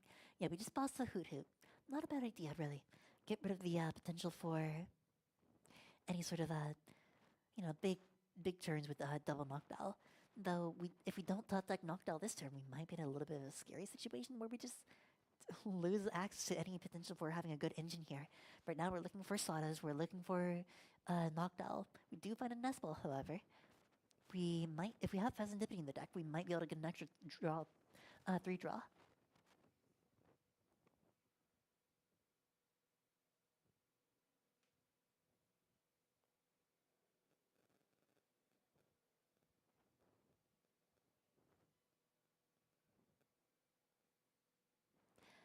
do see that Mew as a battle that could be useful if the hand size is small enough to draw up to 3 cards.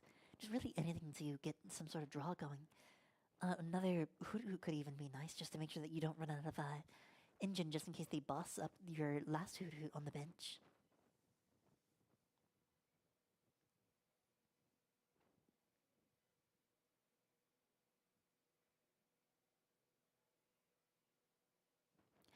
And it looks like we're just going to opt for the Larios.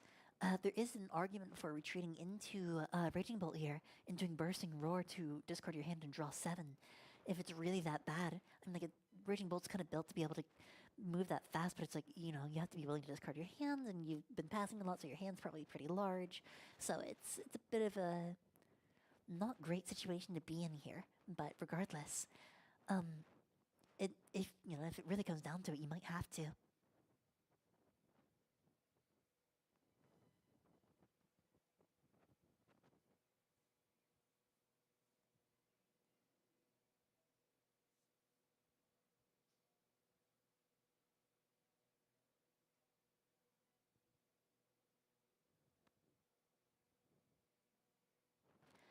Let's see here. We do have the Glare is preventing me from reading the cards. No, we do have Night Stretcher.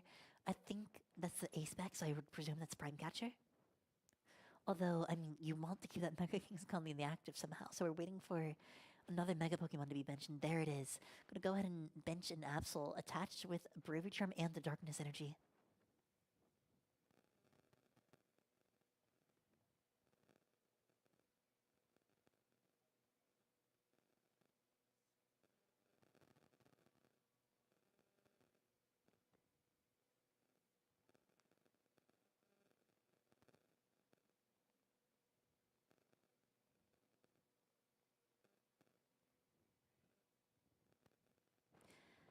I mean, this is generally just a pretty good position to be in here as well. Because now, did we knock out a Tilmask? I think, yes, we did. We got our heads on the coin flip. Wonderful. That's all we need for the knockout there. And, I mean, Mega Kingscon has just kind of been holding down the fort in this situation, providing a lot of card draw, providing just good damage consistently. Mega Absol on the bench, about to be ready to go next turn. I mean, we're in such a good position here, just kind of, and, you know, if we can't find that knockdown, or if we can't find any sort of way to get access to a good swing with Raging Bolt, because right now we just need one more energy to really make this attack go through, and I don't know if we have that in hand. We're going to boss his orders onto the Monkey Dory. I'm curious about why the slow play is my question. I think we might just not have the energy to really make that KO count here.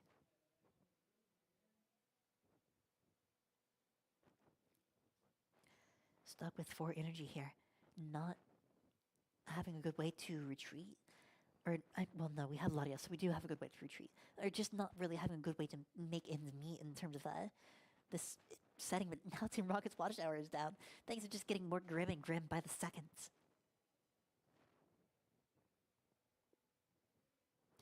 Miss Energy going down onto the Mega Absol.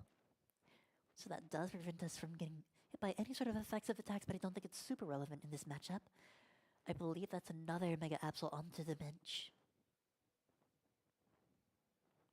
Nest Ball for one more basic Pokemon. Presumably a Monkey Dory.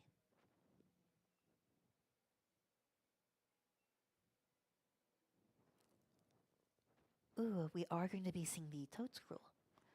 We do have that Tecton just in case for, just in case of, Goldingo. Goldingo loves to pull energy out of its discard for big attacks in one turn. Although the main thing that you have to be cautious of is,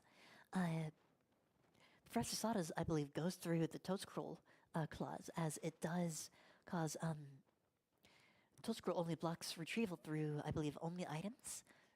Or maybe not. I need to double check the card. It might block Sotos, actually.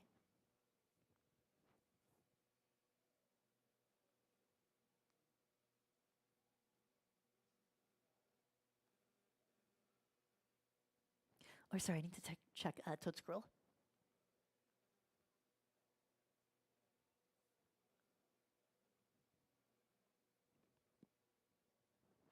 I see. Its abilities and trainer card, so it does block off Professor Sada's vitality.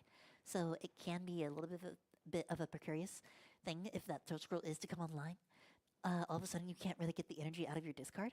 So the question is, do I spend a bunch of energy to KO the Absol in the active, or do I go for the Toad Scroll and go behind on the prize trade? Though really, you only need 2 turns to make it up, but now your opponent's down to 2 prizes. You have to make something work for this turn. We do have 3 prizes left, so there is a potential argument for being able to knock out that Mega Absol this turn. We do discard the Professor Sada's vitality. We see that, no, we instantly just don't want that there at all. Prevent any sort of energy retrieval. We have to make sure that this Raging Bolt does not KO the Mega Absol right now.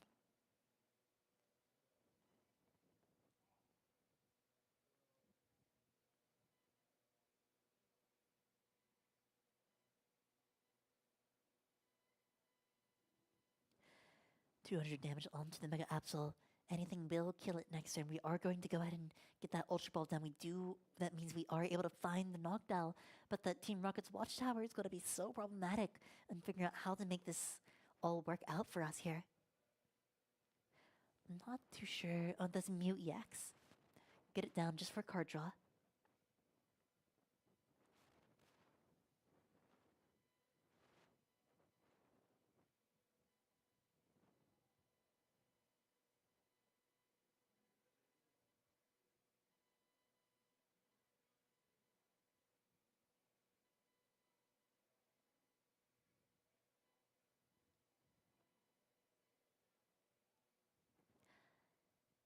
Not really a lot of options in this situation. You have Larios on the bench, so you could retreat to another Pokemon that won't cause you to lose the game. I mean, Hoot's not really super useful right now thanks to the Team Rocket's Watchtower. We are going to bench a Baby Bolt here and attach to it. We might be trying to retreat into it with Sodas now that we can heal. That does go to hand, not your discard. But you can retreat back into, yeah, the Hoot here. Could be, since it's not super useful, could be a good Pokemon to kind of send up there and sacrifice. And if it lives through the turn, then that means we can retreat it and potentially bump the stadium if we're lucky enough.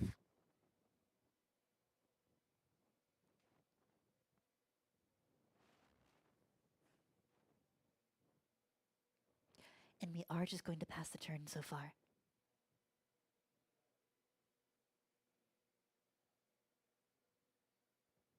Play Lily's Determination to just draw a quick 6 cards. We do have Petra down benched.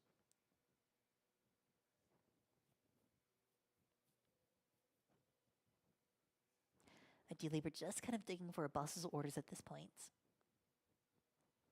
Though I don't think we're quite going to see it just in this hand from this Pokegear. But it does give us a little bit of a reshuffle, and that does mean that boss's orders wasn't coming up anytime soon. So for the moment being, we can at least call off Darkness again and limit any sort of hand control.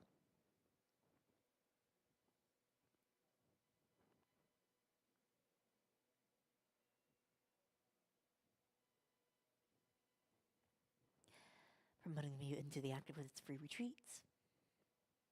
Although I suppose Latios does also give it free retreat as well, but we are going to be able to draw 2 cards just from its ability. And we're going to go ahead and play Judge. This could be an interesting play. We're looking for a stadium and we're looking for a knockdown. Ideally, we want to be able to get anything off this turn. We no longer have access to Professor Sada's or any sort of energy acceleration, so that could be problematic. There is, well, we don't even have a Hoot alive anymore. So, I mean, it's a rough situation to be in here. There's not a lot that we can do about any of it. We do have Pressure Trolley in the hand, but it's a little bit late here. Not exactly what we want to be seeing this late in the game. Ultra Ball also in the hand. We can shut off any sort of energy retrieval from the discard as we evolve into Tentacruel, or Toadscruel, sorry. Promote the Raging Bolt. And pass and hope for the best.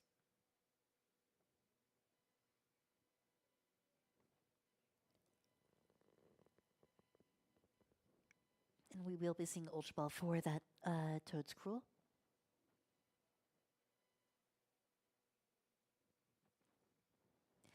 showing off any sort of retrieval from the discard.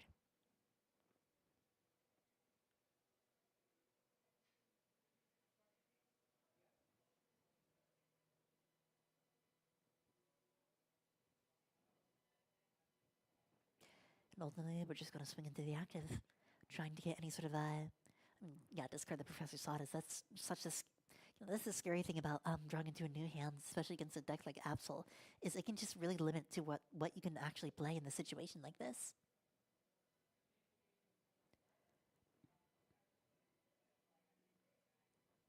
Because for now, we're just forced to keep stalling for time, remote Pokemon that won't get knocked out by 200 damage. But we do... How much damage is Petrifront doing right now? I think it's 60 per prize card taken. So it's not quite enough to KO the Raging Bolt, as we haven't taken enough prizes in this situation.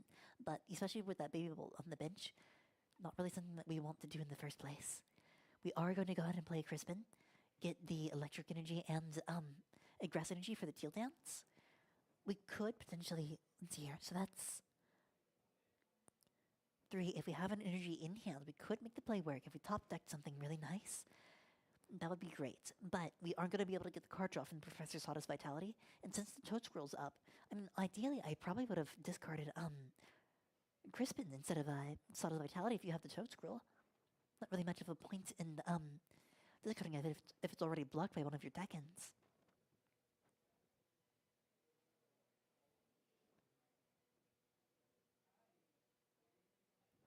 We do get the attachment to the active for turn from the energy switch, and we are going to be able to Glass Trumpet. But do we have any normal types on the bench? No, we don't. Now we Glass Trumpet. Okay, there it is. We attach one, and I believe... Wait, no, you can't get that from the discard, right? I don't think... Let me double check Toad Scroll again. Just check. Cards you put it. Okay, it can be put into the hand. So it's not going into the hand, so it can go to the Hoot Hoot. I believe that is 4 energy. We don't have enough. We are going to be able to just attack and swing for knockouts. Unfortunate situation. Just barely not enough energy on the field.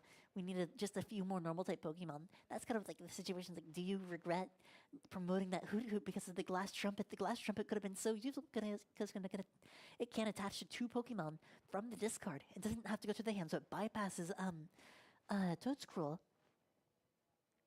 And if you had that second Hoot Hoot, you would have been able to have 5 energy on the field to be able to take that big knockout on that turn.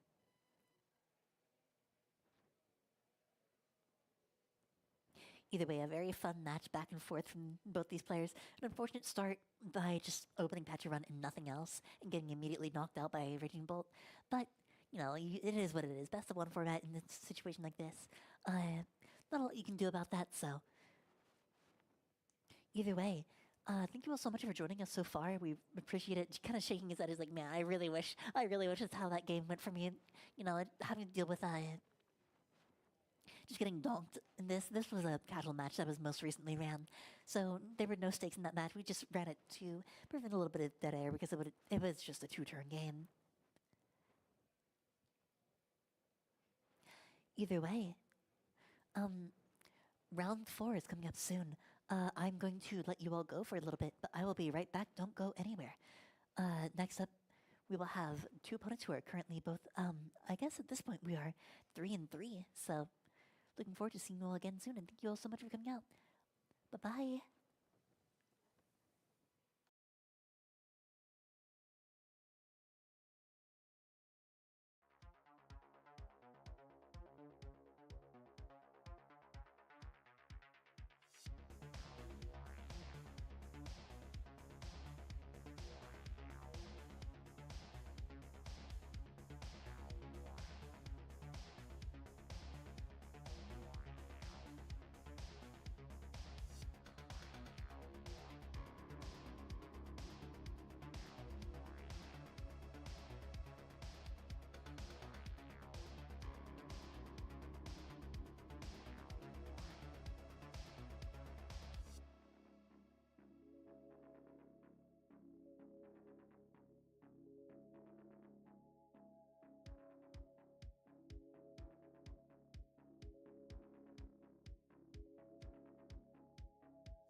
saving money feels right.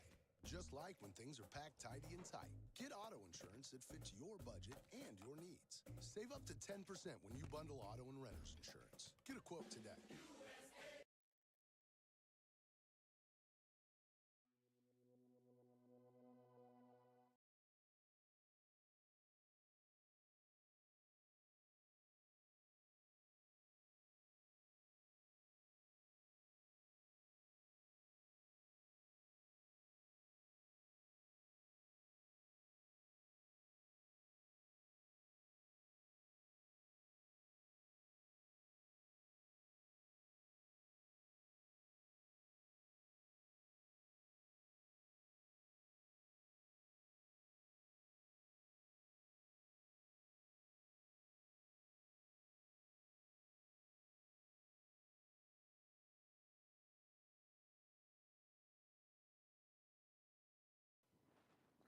Okay, welcome back, everyone. Thank you all for joining us again tonight. We are moving on to round 4 in this 5-round bracket. A little bit curious to see what we have playing here. We've seen mostly meta decks. We haven't seen anything too crazy. Raging Bolt was probably the craziest thing that we've seen so far, surprising enough. But I mean, I'd be surprised. I wouldn't be surprised to see maybe like an Alakazam or something, something a little like. I'd love to see some sort of like really fun homebrew deck that somebody maybe brought to the local just to try out for fun. Something that I'm really excited to play actually is I really want to play Team Rocket's Honchkrow. I'm so excited. I've been testing it on TCG Live and I've been going through some lists, and I mean, it works pretty well. As somebody who just as a former Chin Pao player, well, I guess currently also still a Chin Pao player. But I mean, it's been really fun just kind of being able to rack up that big damages, 60 damage multipliers. The math is all pretty straightforward. Team Rocket's draw engine is great. It just hasn't really had like any good attackers until now. Like Team Rocket's Honchkrow is just such a great attacker, but we're opening up with Fez in the active and Kangaskhan the active. Ultimately, exactly what we want to see. This is looking a little bit like either maybe Goldingo, maybe Lucario on the other side. We have double bosses orders in hand. Maybe not like the best hand that we could be seeing right now, but we do have Joltik as well. I'm going to go ahead and attach to the Kangaskhan. Bench the Joltik. Maybe it's a Joltik box. I'm wondering if it is. I wouldn't be surprised if it was, though. I'm wondering what we can play. I need to figure out what that stadium is, because I can't read it whenever it's upside down, and now 2 people have played it. Oh, what is that? What is this? Hold up. What are we doing with the Tauros?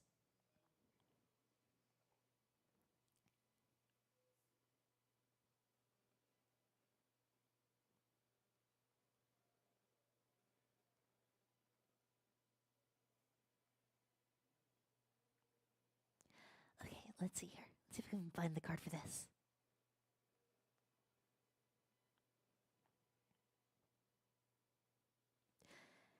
This attack does 40 damage for each of your Pokemon that has Tauros in the name. That has any damage counters on it. This Pokemon, for 2 energy, Pokemon does 20 damage to itself for 70 damage. So second attack, not super exciting. This first attack though, oh my goodness, especially against the Mega Kangaskhan, the active, that's terrifying. Though, I think, yeah, we're putting 20 damage through, is that maybe that's the stadium where it's like whenever you play down a basic Pokemon, that's not a dark type, you put 20 damage onto it. So yeah, I think that's what we're looking at here. So I mean, like, this is going to be such a fun deck. Oh my goodness. And with the fighting gongs, we can just keep placing them down. We can keep searching them out, and we don't need to worry about Nestball instantly placing them onto the bench. So it just keeps racking up the damage into the Pokemon. We could be seeing a massive turn too if we don't get that Kangaskhan out of the active here. We have to retreat that, otherwise it's going to be a 3-price turn, especially with the fighting type weakness. This could be some very, very big damage. Let me double check. Is that just 40 damage per Tauros? Let's see here. Yes, 40 damage per Tauros. And I wonder if there's a way Yes, so since there's a distinction between Paldean Tauros and normal Tauros, there's a possibility that they might be running just a normal type Tauros, or the water type Tauros, actually. Maybe? But it's the same name of Pokemon, so I'm wondering if it's... I'm a little interested to see how we reach high damage numbers with this deck. Although it does look like we are playing a Tinkaskon deck, so it's luckily a pretty good matchup for us here. There's no other secondary attackers, no Absol, no anything, but we do see the 2 Tauros come down. That's going to reduce the damage taken from all basic normal types, like Mega Kangaskhan EX by 60 damage. Risky Ruins, thank you, that's the card name. Non-dark type Pokemon, put 2 damage counters on it. We're going to retreat into the Joltik. We're going to go ahead and get that Jolting Charge going to search for 2 electric, 2 grass energy, and attach it to our Pokemon any way we like. That'll allow us to get that Mega Kangaskhan going. I don't know how much I agree with locking us out of the bench space here, because now we don't have a backup attacker, but I guess we could get it back up in 1 turn, but it would be ideal for us to attach the leftover energy to a second Kangaskhan to make sure that we have a backup attacker, because this Kangaskhan could very easily go down in just this next turn.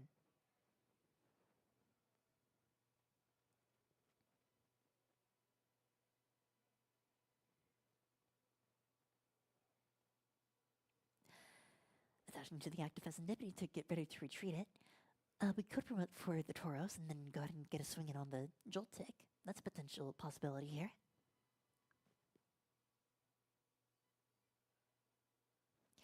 Retreat into the Tauros. We do have Boss's Orders and we do have Countercatcher.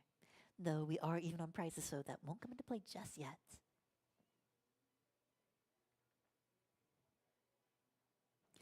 Pretty Empowered Pro is always an option here as well, as we could bump up the damage to another 30.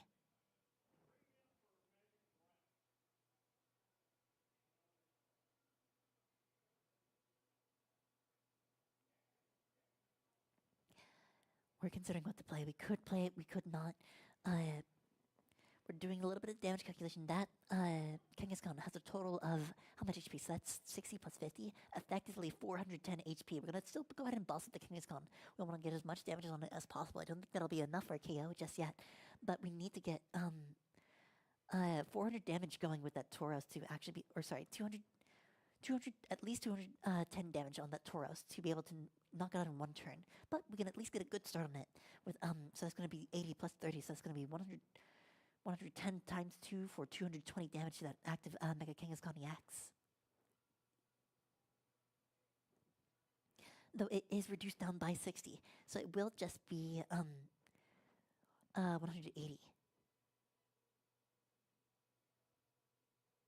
Or no, 160. My fault. My apologies. But we are going to go ahead and get the Air and Run to draw 2 cards.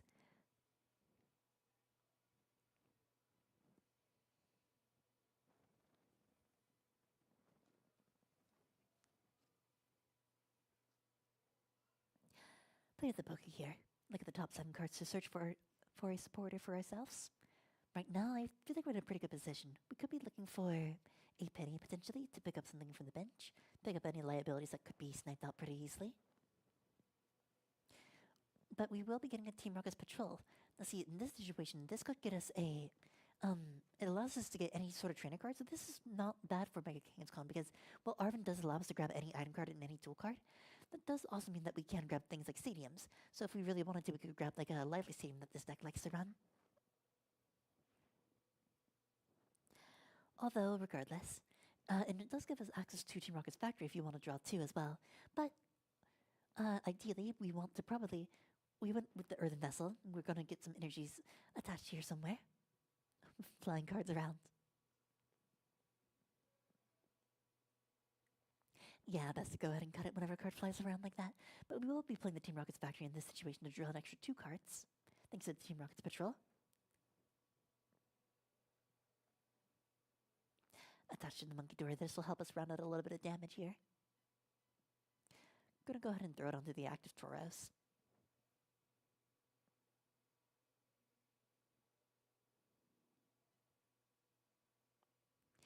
Jumbo Ice Cream gonna go ahead and heal that damage. If you don't one-shot that Mega Kangaskhan, it's gonna stay alive for very, very long.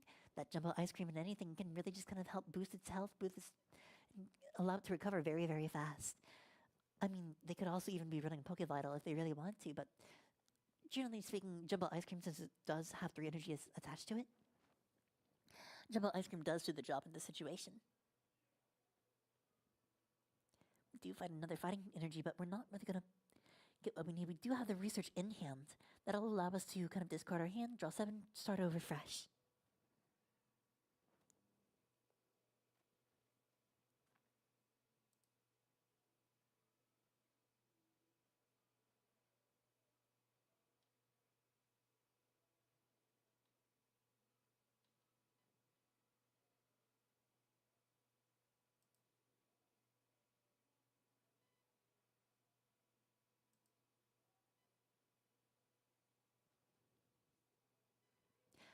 We will play the research, draw 3 with flip the script, so now we're able to see 10 whole cards in one turn. Risky Ruins going back into play, getting rid of that Team Rocket's factor. We do have base Tauros, which will allow us to get a bit more damage going with that other Tauros.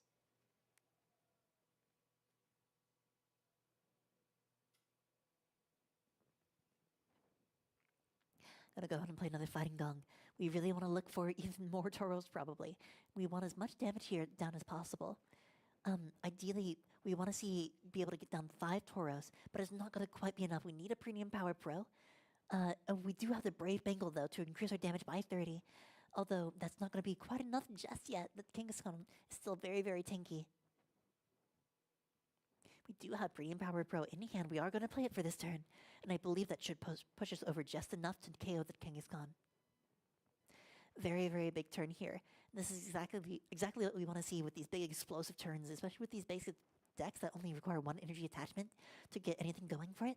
This is just an ideal situation for the combo that we want, the exact hand that we want to see. What a turn. Take 3 whole prices. We only need 1 more knockout for the win if they are to bench another Mega Kangaskhan.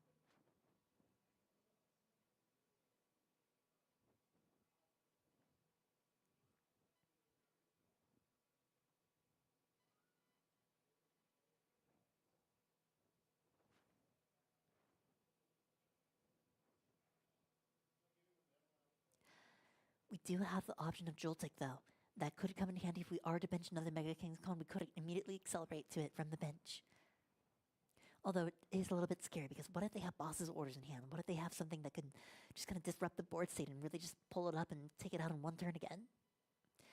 Not exactly the ideal matchup. Fighting type decks are always really scary for Mega Kangaskhan tank decks. I would know, as somebody who used to play Tarapago's tank, fighting type matchups are always just a nightmare to play against. Though we are going to go ahead and bind the Mega Kangaskhan regardless. I don't know how I feel about putting in the active, but we might have a switch card to bring it back from the active back to our bench.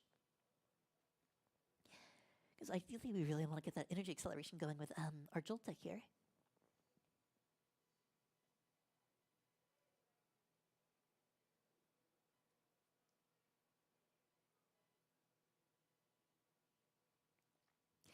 The other thing to note is these are 1 prize attackers, so it is going to take a long time to take anything with the prize trade, especially whenever your opponent can knock you out in 1 hit. We are going to penny up the Mega Kangaskhan. We're debating about playing it. We really want to figure out what to do about this situation here. We are going to go ahead and monkey door some damage away from our Pokemon. Make sure that we have enough health. And just kind of damage. Maybe if we can get a sneaky 2 price turn in here, then maybe we can just squeeze something out in this price trade. But right now we're just only at 5 prizes, while your opponent has just taken a big knockout. We are going to see the counter catcher. We're going to counter catcher up the Phasandipity.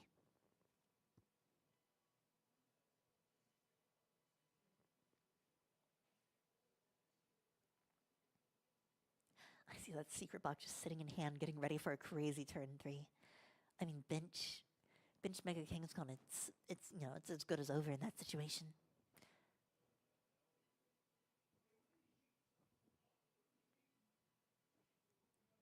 we're thinking about benching just another Tauros. Maybe it could potentially be good to meet one prize attackers with one prize attackers, or really anything to get things going. But ideally, I mean, you have that Joltik in the active, and Tauros could potentially be a relatively strong attacker.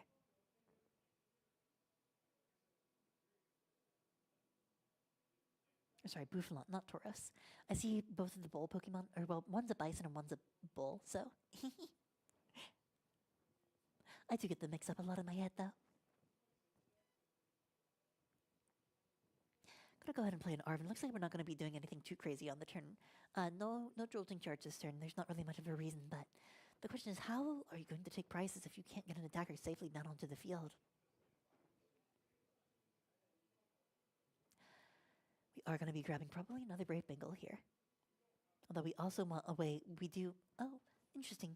We do get the Fighting Gong to search our deck for another either Fighting Energy or a Tauros, probably. I'm not too sure if we have any more fighting type Tauros, though. We might just have to go with the base Tauros to focus on getting even more damage, but we could just have a full bench of 5 Tauros.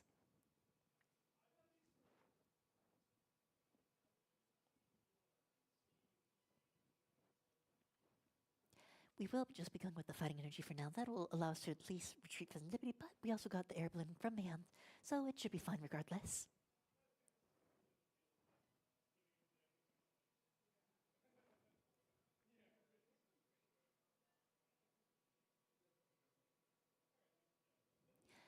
Though we do get the Night Stretcher for one final Tauros, now we have a total of 200 damage attacking from our little basic Tauros here.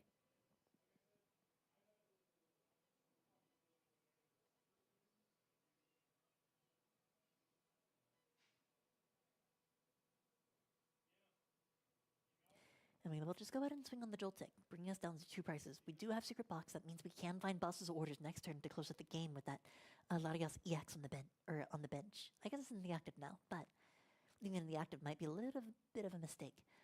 That said, I believe it does. It might have a fighting type resistance. I would need to double check. I can't quite see it from here. But regardless, we do need to see that Brave Bengal. We do need to see that Premium Power Pro. Anything really just to kind of get things going. We're going to go ahead and play the Arven.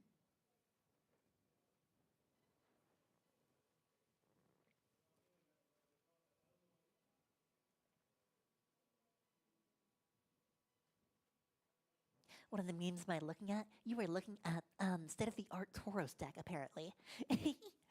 Tauros, what it does is it does 40 damage per Tauros, just on the field in general, that has damage counters on it. So that's, Paldean Tauros and base Tauros as well. And right now, we're just kind of trying to stall for time here. Not really wanting to place down any Mega Kangaskhan's, just, because the boss's orders is always a potential threat here. Because we are going to go ahead and play that Secret Box. Kind of eyeing potentially discarding the Team Rocket's Venture Bomb, but we're ultimately going to go with the Lily's Determination, interestingly enough.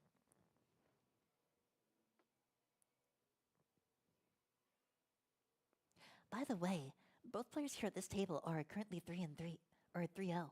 So that means, there's just,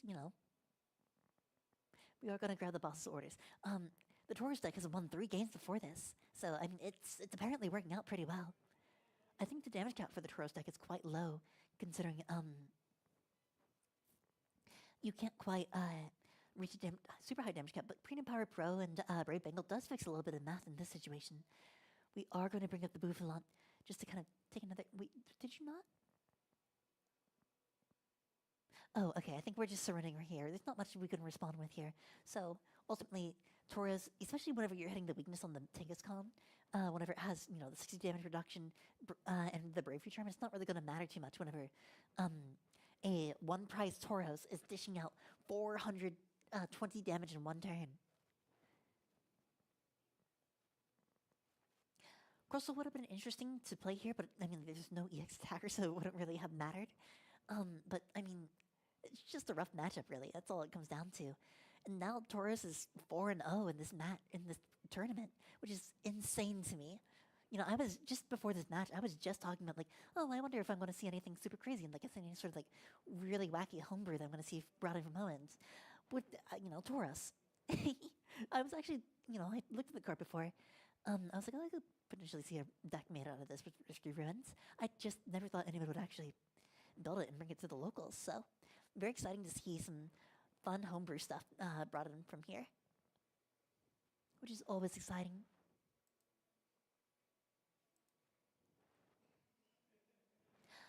Although up next we do have see, that was round 4, so I believe up next we have final round for this bracket. Thank you all so much for joining us. I really appreciate it. It's always nice to have people to kind of support the stream, support the local. We run brackets every Wednesday night at 6:30 p.m. We run brackets every Saturday for standard as well for Pokemon at 11 a.m. We also run Gym Leader Challenge every Tuesday night at 7 p.m. We would love to see you all there or see you all tuned into the streams again. But thank you so much, and we'll be back in just a moment with round 5, final round of the tournament. Get ready for more Tauros action.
For a little savings, Specialist Miller buys in bulk.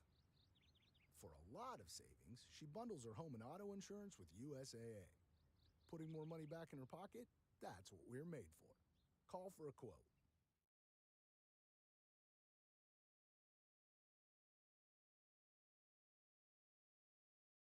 Every Factor meal is built by chefs and approved by dietitians like me. We make sure it's balanced, nutrient-dense, and ready in just 2 minutes. I'm Kara, head dietitian here at Factor, and my team's job is to take the guesswork out of eating well. We're hands-on in every step, from setting ingredient standards to taste testing every recipe, making sure each Factor meal is balanced, satisfying, and actually delicious. We build healthy eating around real life. No fads, no restrictions, just science-backed nutrition that tastes incredible because every meal is chef-prepared. With over 100 fresh weekly options, there's something for every goal, every craving, every schedule. Factor takes the stress out of eating well so healthy habits actually stick. Get 50% off your first box today.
From food-grade lubricants to LED lighting, and every product in between, all in one place and easy to order.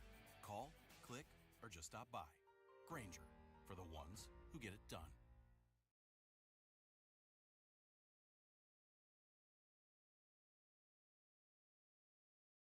Come to the Mathis outlet today and get closeout deals and markdowns on everything for your home.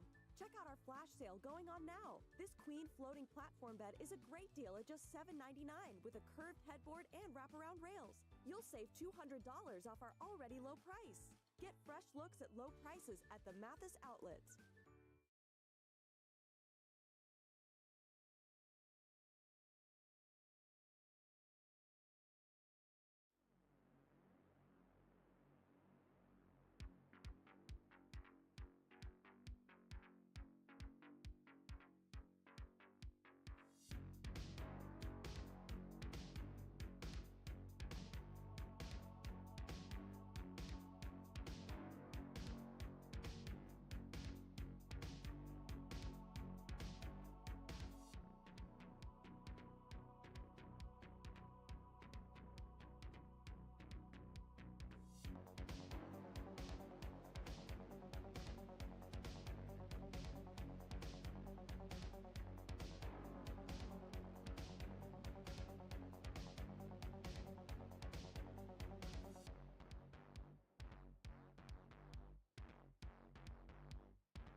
Welcome back, everyone, as we get situated for our final round tonight.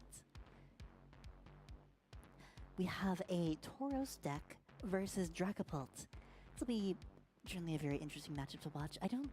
Unless we have like a good amount of battle cages in this deck, but the issue is, Tauros doesn't really want to run battle cage because it has to run the risky ruins in order for it to do damage to its own Pokemon. So, right now, as you watch trying to figure out a way to just kind of navigate around the Dragapult damage, especially whenever I think Tauros has 130 HP, but it's only going to have 110. So theoretically, you have to be careful about the threat of constant two-price turns as Dragapult continues to swing into your Tauros. Opening Call Lucha, that's not the ideal start that we want to see here. It's a very scary opening hand here, but on the other side, we have Tauros and Tauros. And we're just going to pass for now. We do have access to Buddy Buddy Puff, and we do have access to Lilies, so we can get ourselves out of this kind of peculiar situation. But likely right now, we're just looking for Badoo and probably Dreepy. Anything to keep the opponent shut down for a little bit. Although Tauros is a very fast-moving deck, we only need one energy attachment, which don't see any energy in hand at the moment. We do have a research, so there's a potential, but that would mean discarding your 2 Bosses Orders, Premium Powered Pro, and your Brave Bengal, or using those early even. Dreepy and Badoo will both take 20 damage. And then we're going to Lilies. Not going to opt to not use that Ultra Ball just yet. Right now, we're just looking for that energy attachment to make sure that we can retreat that Hawlucha back into the Badoo to item lock for next turn.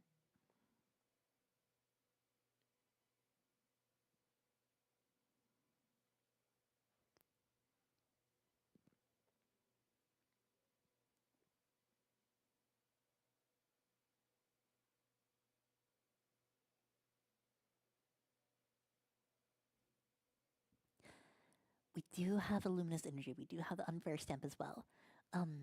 Ideally, we don't want to discard the Luminous Energy, but if it's the only energy in hand that we have, it's probably best to get it out as fast as possible. But we do also have a Fight Energy, and I see a Brock Scouting there as well.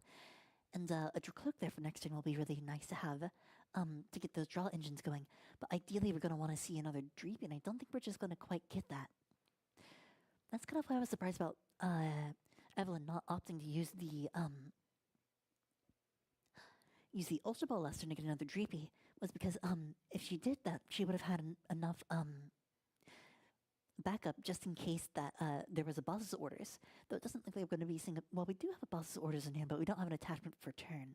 So that would require you to play Professor's Research. So if we can't find that just from the draw next turn, then we should be safe. There's the other Dreepy. We do have another Ultra Ball from hand, so that's good. And then we're just going to go ahead and item lock. That Dreepy does take 20 damage, pointing it out. Although the thing to consider is that Tauros is now dealing 80 damage. 120 damage now.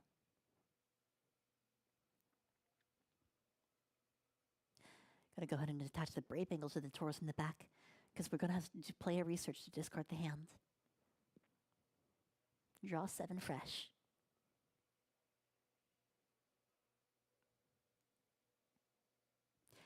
We do find ourselves another Tauros. We're racking it up to 160 damage per turn. Evelyn already reading the card. She's like, what does this do? What am I looking at here? I mean, you gotta be careful, because you have to take note of if it's going to be like any Tauros, or even just like the Paldean Tauros, but it is any Tauros. It just has to have Tauros in the name. It specifies not exclusively like Paldean Tauros, or it doesn't specify it has to be this specific card. No, it just has to have Tauros in the name. Just kind of pointing it out that every time you place down some basic Pokemon, you have to take 20 damage. Oh, but it is a Dark type Pokemon, so it doesn't take the 20 damage from the Risky Ruins.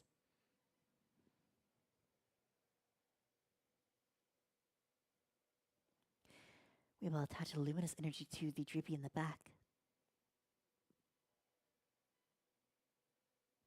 We are going to countercapture a non-Paldean Tauros to try and slow down any sort of progress we can make here. I'm going to go ahead and play an Unfair Stamp, see 5 new cards, force your opponent down to 2 cards. See if you can just make it to where that Professor's Research is not as impactful as it really should have been. I mean, even still, that still allowed us to see another Tauros, another energy attachment. Or no, I think we had the energy attachment previously, but it allowed us to see another Tauros, at least.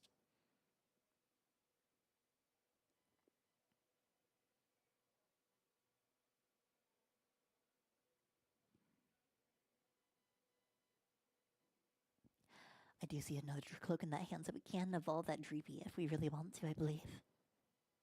Although we might be looking for Red Kidney, but we've already had the energy attachment for turn, so not like a huge deal right now. We do find a Great Ball. So there is some potential for a Bidoof play, but that's only if we're able to get a Latios on the bench too.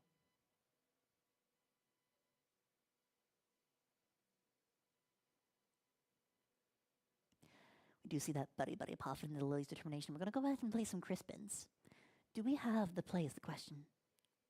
Because we didn't play Supporter. That A-Spec is an item.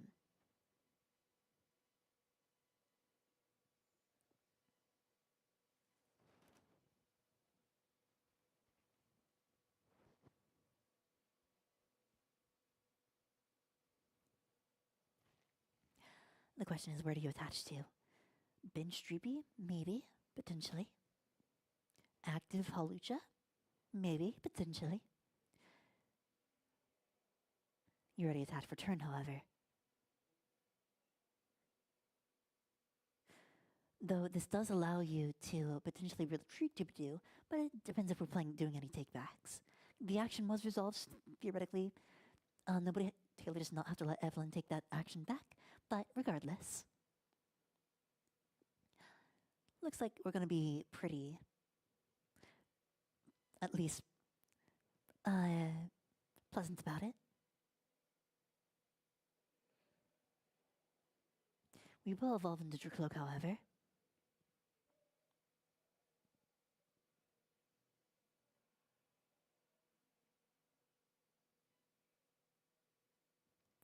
Allows us to get a bit more of a draw engine going.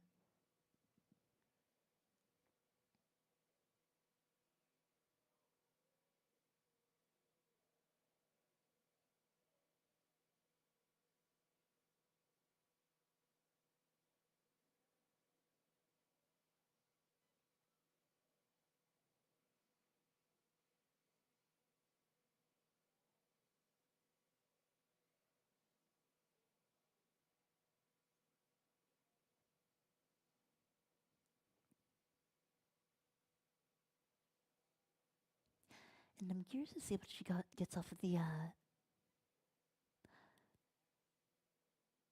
Recon directives.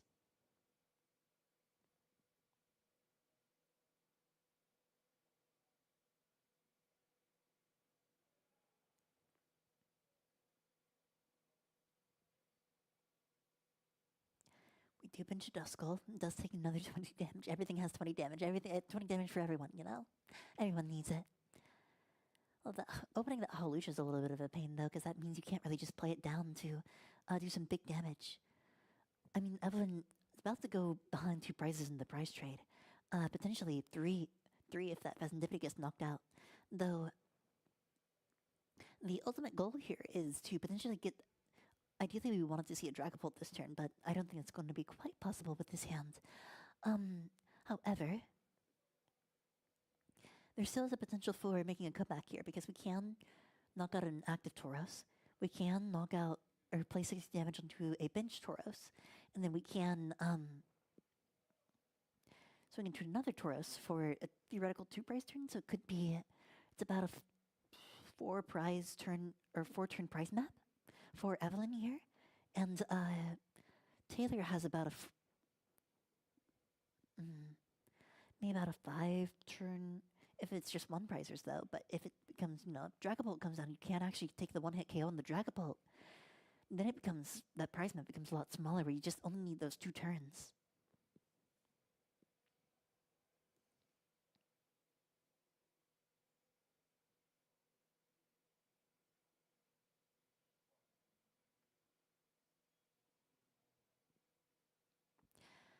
We are playing the Lily's Determination, so we aren't going to be able to quite boss around that Hawlucha.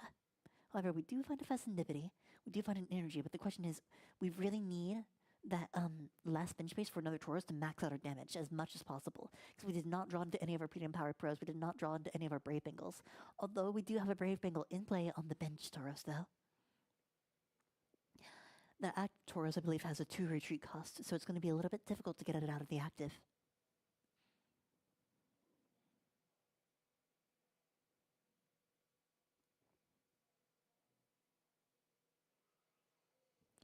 debating about where to put the energy because we're concerned about a potential boss's orders taking out too many resources in one go. There is a night stretcher, and there is an argument for Pheasantipity here, just in case, but we are just going to pass for now.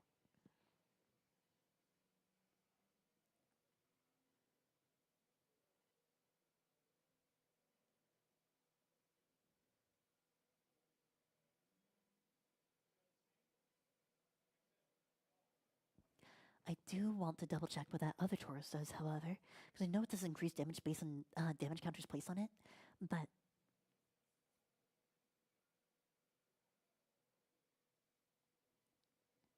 allow me to see how much damage it can potentially do if we get enough attachments to it.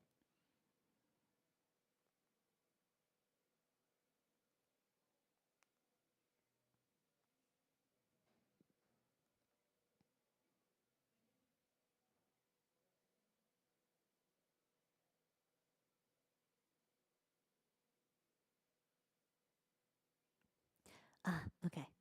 Clean hit. If your opponent's active Pokemon is an evolution Pokemon, this attack does 50 more damage. So, it's only going to be able to do 100 damage. Which is ideally better than the other Tauros that I was thinking about with Rage. That does 30 damage plus 10 for each damage counter on it. So I mean, like, it has 120 HP, but ideally you want to be able to swing for 100 damage. Just to really send that point home.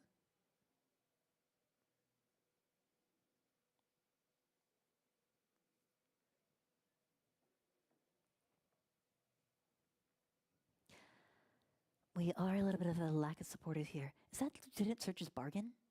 Or is that Hassel? I think it's Hassel. It'd be really funny if it was Lieutenant Surge, though. We do have a Nest Ball. We do have a Night Stretcher. We can get some Tauros back from the discard if we really want to.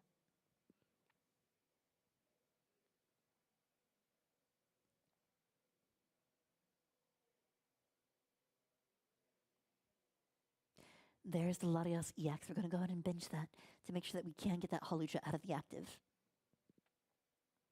We will go ahead and boss up a Tauros with an energy on it to get a little bit more significant pressure going. Promote the Dragapult, and ideally you're going to want to swing into one of the normal type Tauros, actually, just to make sure that it's not something that they promote to the active, because you don't want to spend every turn bossing up Tauros. There is an argument for Dusclops here. We could pop and take out another Tauros. Take out the one with the Brave Bengal. That one's going to be a bit more of a threat, do a bit more damage. The other thing is, this really stunts Taylor's recovery in terms of how we can get a comeback going with Tauros. Because now you're losing not only your Brave Bengal, but you're losing 2 Tauros in one turn.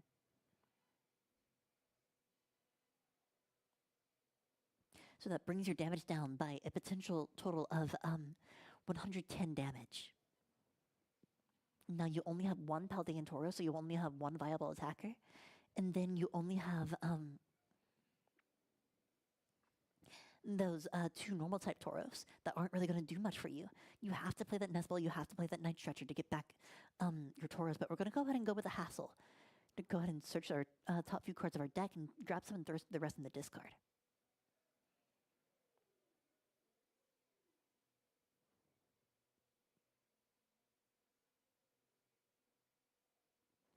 There is a Tauros. We do see another Fighting Gong in there. Right now, I don't think there's a good way for Taylor to piece together a one-hit KO on this Dragapult. With a max damage cap of, so that's 48 times 5, which is 200 damage, plus Brave Bengals, which is 230, plus whatever Pretty Empowered Pros you can piece together to really meet that damage. You're going to have to take 2 turns to knock out this Dragapult. Meanwhile, Evelyn's feeling very comfortable right now, just kind of sitting with the potential of just putting heavy pressure onto Taylor's board by constant attacks and onslaughts from this Dragapult.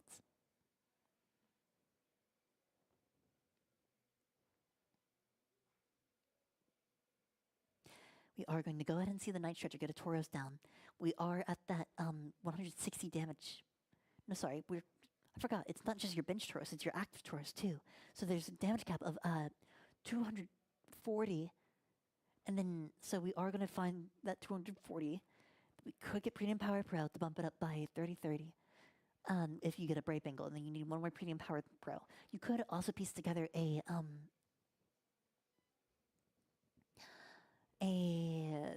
Black Belts training, but I think we've already played Hassled this turn, so it's not going to be exactly be a possibility for now.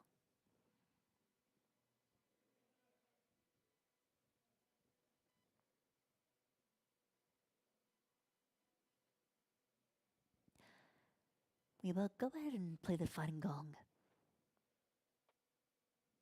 Grab one Fighting Energy just for backup.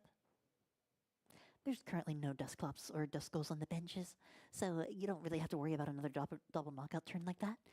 And, I mean, you're in a pretty good position to just kind of swing into this Dragapult. Unfortunately, you can't quite take the knockout here, but if you could, that'd be great. If you have enough Premium Power Pro, and you have a Brave Bengal, potential, but we're just going to go ahead and swing for the 240.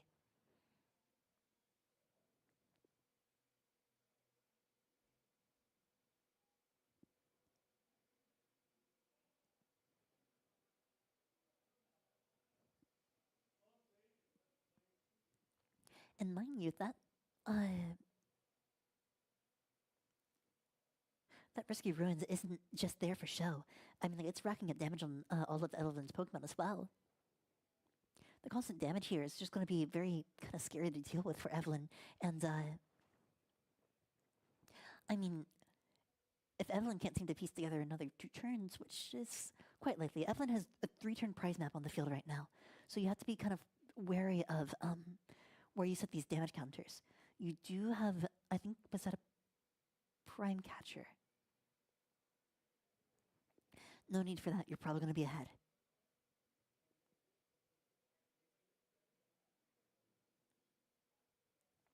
Yes, Evelyn has a 3-turn prize map because we place 60 damage onto a bench Tauros, and then we do 200 to the active to knock out, and then we knock out one other Tauros. We do another 60 to that same Tauros, and then we just knock out for the last turn.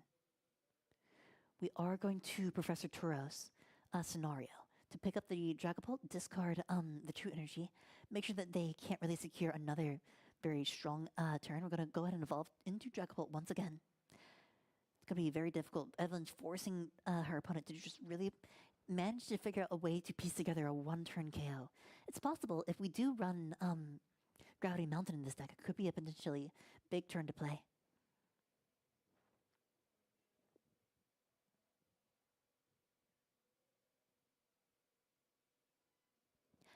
Go ahead and bench the Dreepy, bench another Dreepy just for good measure.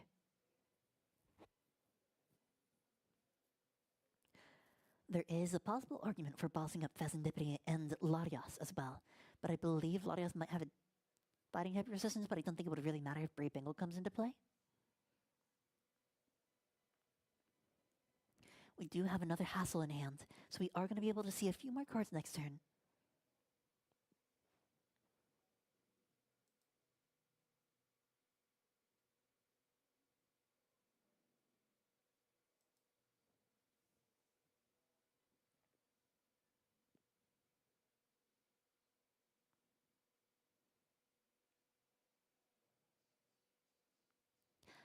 And it looks like we're just going to do 62 the benched Tauros here and take a knockout on the active.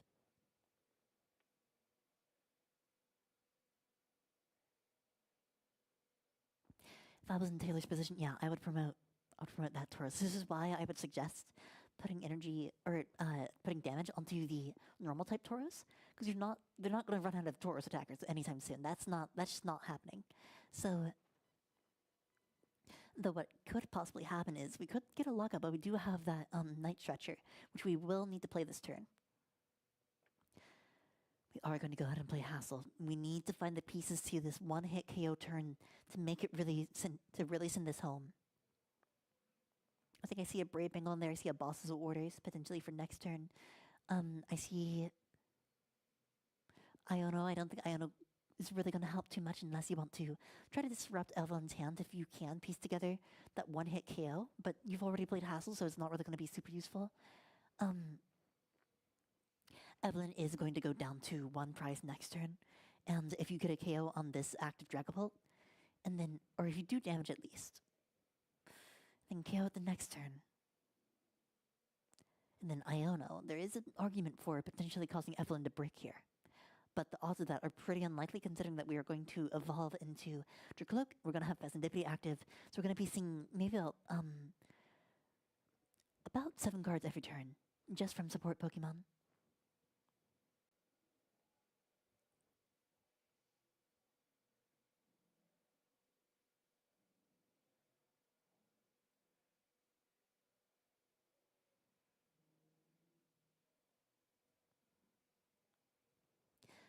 Ideally, in this situation, I would almost make an argument for benching the Pheasantipity, but, I mean, you're so behind on the price rate, you also need to get a piece together a one-hit KO at some point. You really can't afford to spare the bench space. But, I mean, like, if you can't piece together a one-hit KO this turn, it's not a lot you can do with how good, strong Dragapult support is. I mean, the fact that Dragapult has a built-in draw engine of Dracloak is such an amazing concept. Like, your stage 2 is your draw support? That's insane. That's actually such an incredibly powerful deck that can just be ran so simply and smoothly. And then the addition of being able to spread more damage together with Dusknoir and Dusclops, and being able to abuse comeback mechanics with it, makes for a very incredibly powerful deck. So we are going to be able to see the one-hit KO here on the Pheasantipity. Pheasantipity is weak to fighting, I believe, so it is going to knock out very, very fast. Promote the Latias for a free retreat, possible pivot. We want to see what we can do. Just good habits, though likely we are going to be retreating into Dragapult. Evolve into Dracloak. And evolve into Dracloak.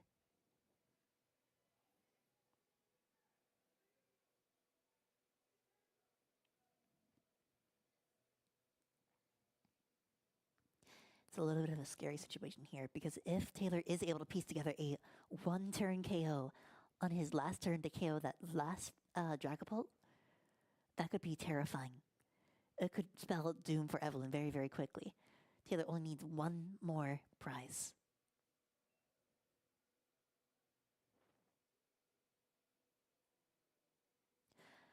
Part of me feels like Evelyn should have not popped the Dusclops, and instead should have gone for waiting for Dusknoir to one-hit KO one of the Tauroses, and knock out 3 attackers in one turn whenever you set up Phantom Dive with Dragapult. That would have locked Taylor out of all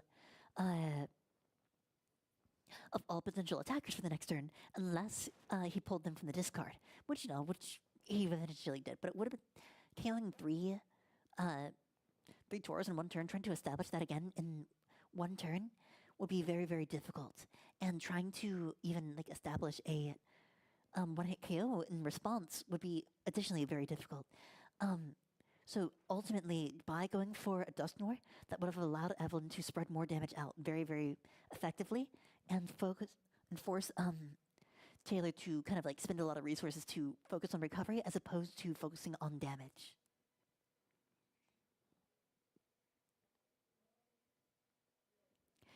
We are going to go ahead and attach to the bench Dracloak. It's not much of a concern at the moment, especially since the Dragapult is going to be what is going to win you the game in this situation.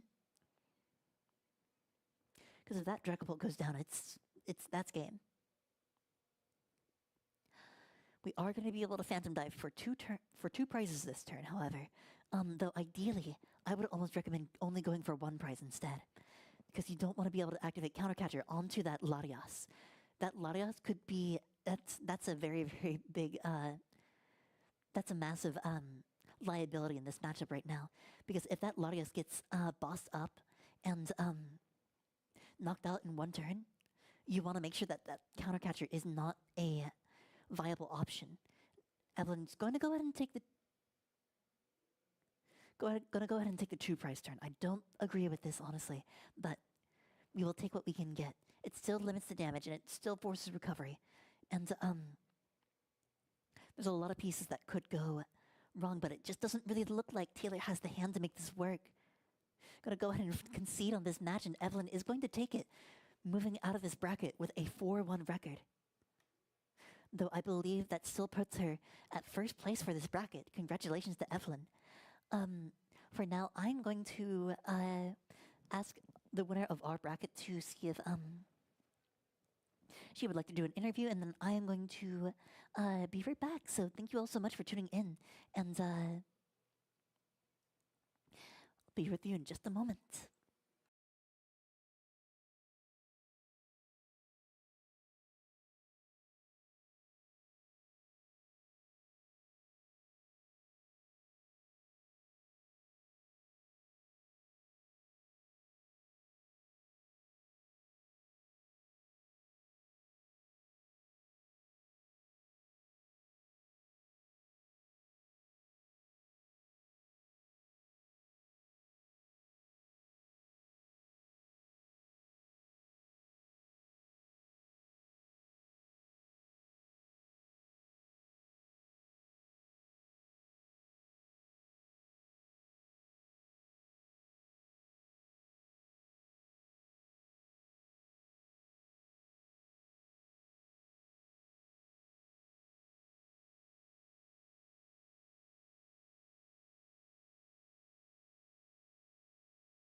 All right, everybody. I am joined here today by the winner of the bracket, Evelyn. Having just a very strong showing with Dragapult in general. So, could you tell us, how long have you been playing Dragapult recently? Like, it's a very popular deck in the format, but, everybody has, like, their own way they express the matchup. I think I made my Dragapult deck around August or so. I got one of the League Battle decks, and I just kept the unfair stamp because Neo Upper is expensive, and I like unfair stamp more. That's fair. It does lead to a bit, like, some interesting turns there. Like, whenever you played Unfair Step into, I believe it was Crispin? Yes. Yeah. Yeah. I really like just being able to do those plays. Yeah, see a lot of cards, get some energy acceleration out in the same turn, so. Yeah. For sure. But yes, your opponent was a Tauros deck. Have you ever faced a Tauros deck before? No. They were talking about it in the second to last round, and I was like, I hope I don't have to face that Tauros because I have no idea what to do. And then there was Tauros. And then there was Tauros. It doesn't look like it's a fun matchup for Tauros either, considering that Risky Ruins is already placing 20 damage onto the Tauros to round out the damage quite nicely. Yes. I was not sure if the Tauros were 130 or 140, which mattered a lot, and being able to pop a Dusclops to round that up to 70, and so then I can Phantom Dive and put 6 damage counters for a double knockout. But I suppose I only got that once, but it was still very favorable numbers. For sure, yes. And even still, like, I believe there's also an argument just like for just straight Dusknoir, popping it that and then killing it in one hit. It's it's a very strong prize trade, especially whenever you're trying to get ahead of these single prize decks. Though I'm like, it's a very interesting matchup. When Dragapult's Dragapult, and it tends to accelerate against one prize decks. But how did the rest of the tournament go for you? Did you feel like you had any like struggle matchups? I faced 2 Goldangos. One was the first round, and I tied. Definitely could have played faster. It was pretty close, but I was 1 turn away from winning. But you know, it is what it is. Then there was some weird deck with like Kangaskhan and like a Terrabox build, and then another Goldango, which I was able to narrowly beat. Then Lucario, which I wasn't familiar with, but it was fairly... The Badoo swung in my favor. For sure, yeah. Badoo is just such a powerful component of Dragapult. I mean, it does so much. You have your Badoo plushie with you, right? Yeah. Badoo. Yay. Curse of Badoo. Curse of Badoo. I have to shout out Glissapod. Say hi to Glissapod, everybody. Well, anyways, is there anything else that you would like to say before we wrap up for tonight?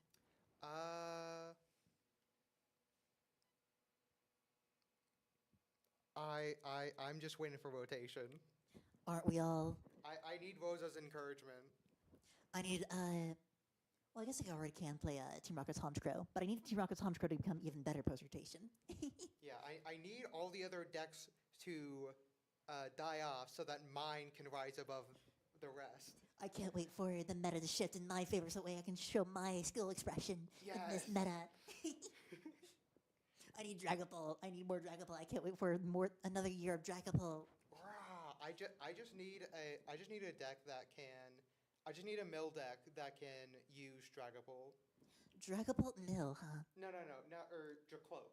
Oh, Dracloak mill, yes. Yeah, they need to reprint Bug Trio is what I'm saying.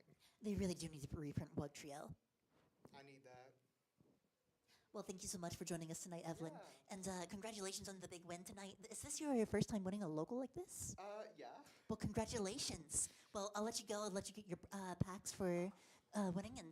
Come deliver the winnings. Well, do we want to live stream some openings? That is not Ascended Heroes? No, why would we have Ascended Heroes? How would we have Ascended Heroes for prizing? I want Pokepad. We all want Pokemon. Print one? It's not the same. Not the same. You don't need it anyway. You won without it. That's true. I really wish I had it sometimes. There were players who had it today, and you won without it. So like. Well, thank you so much for joining us, and congratulations on the win. And to our viewers, thank you all so much for supporting the stream. It was great to have you all out tonight, and we hope to see you in the future. Again, every Wednesday night, 6:30, every Saturday, 11 a.m., every Tuesday, 7 p.m. And we will see you all later. Thank you so much.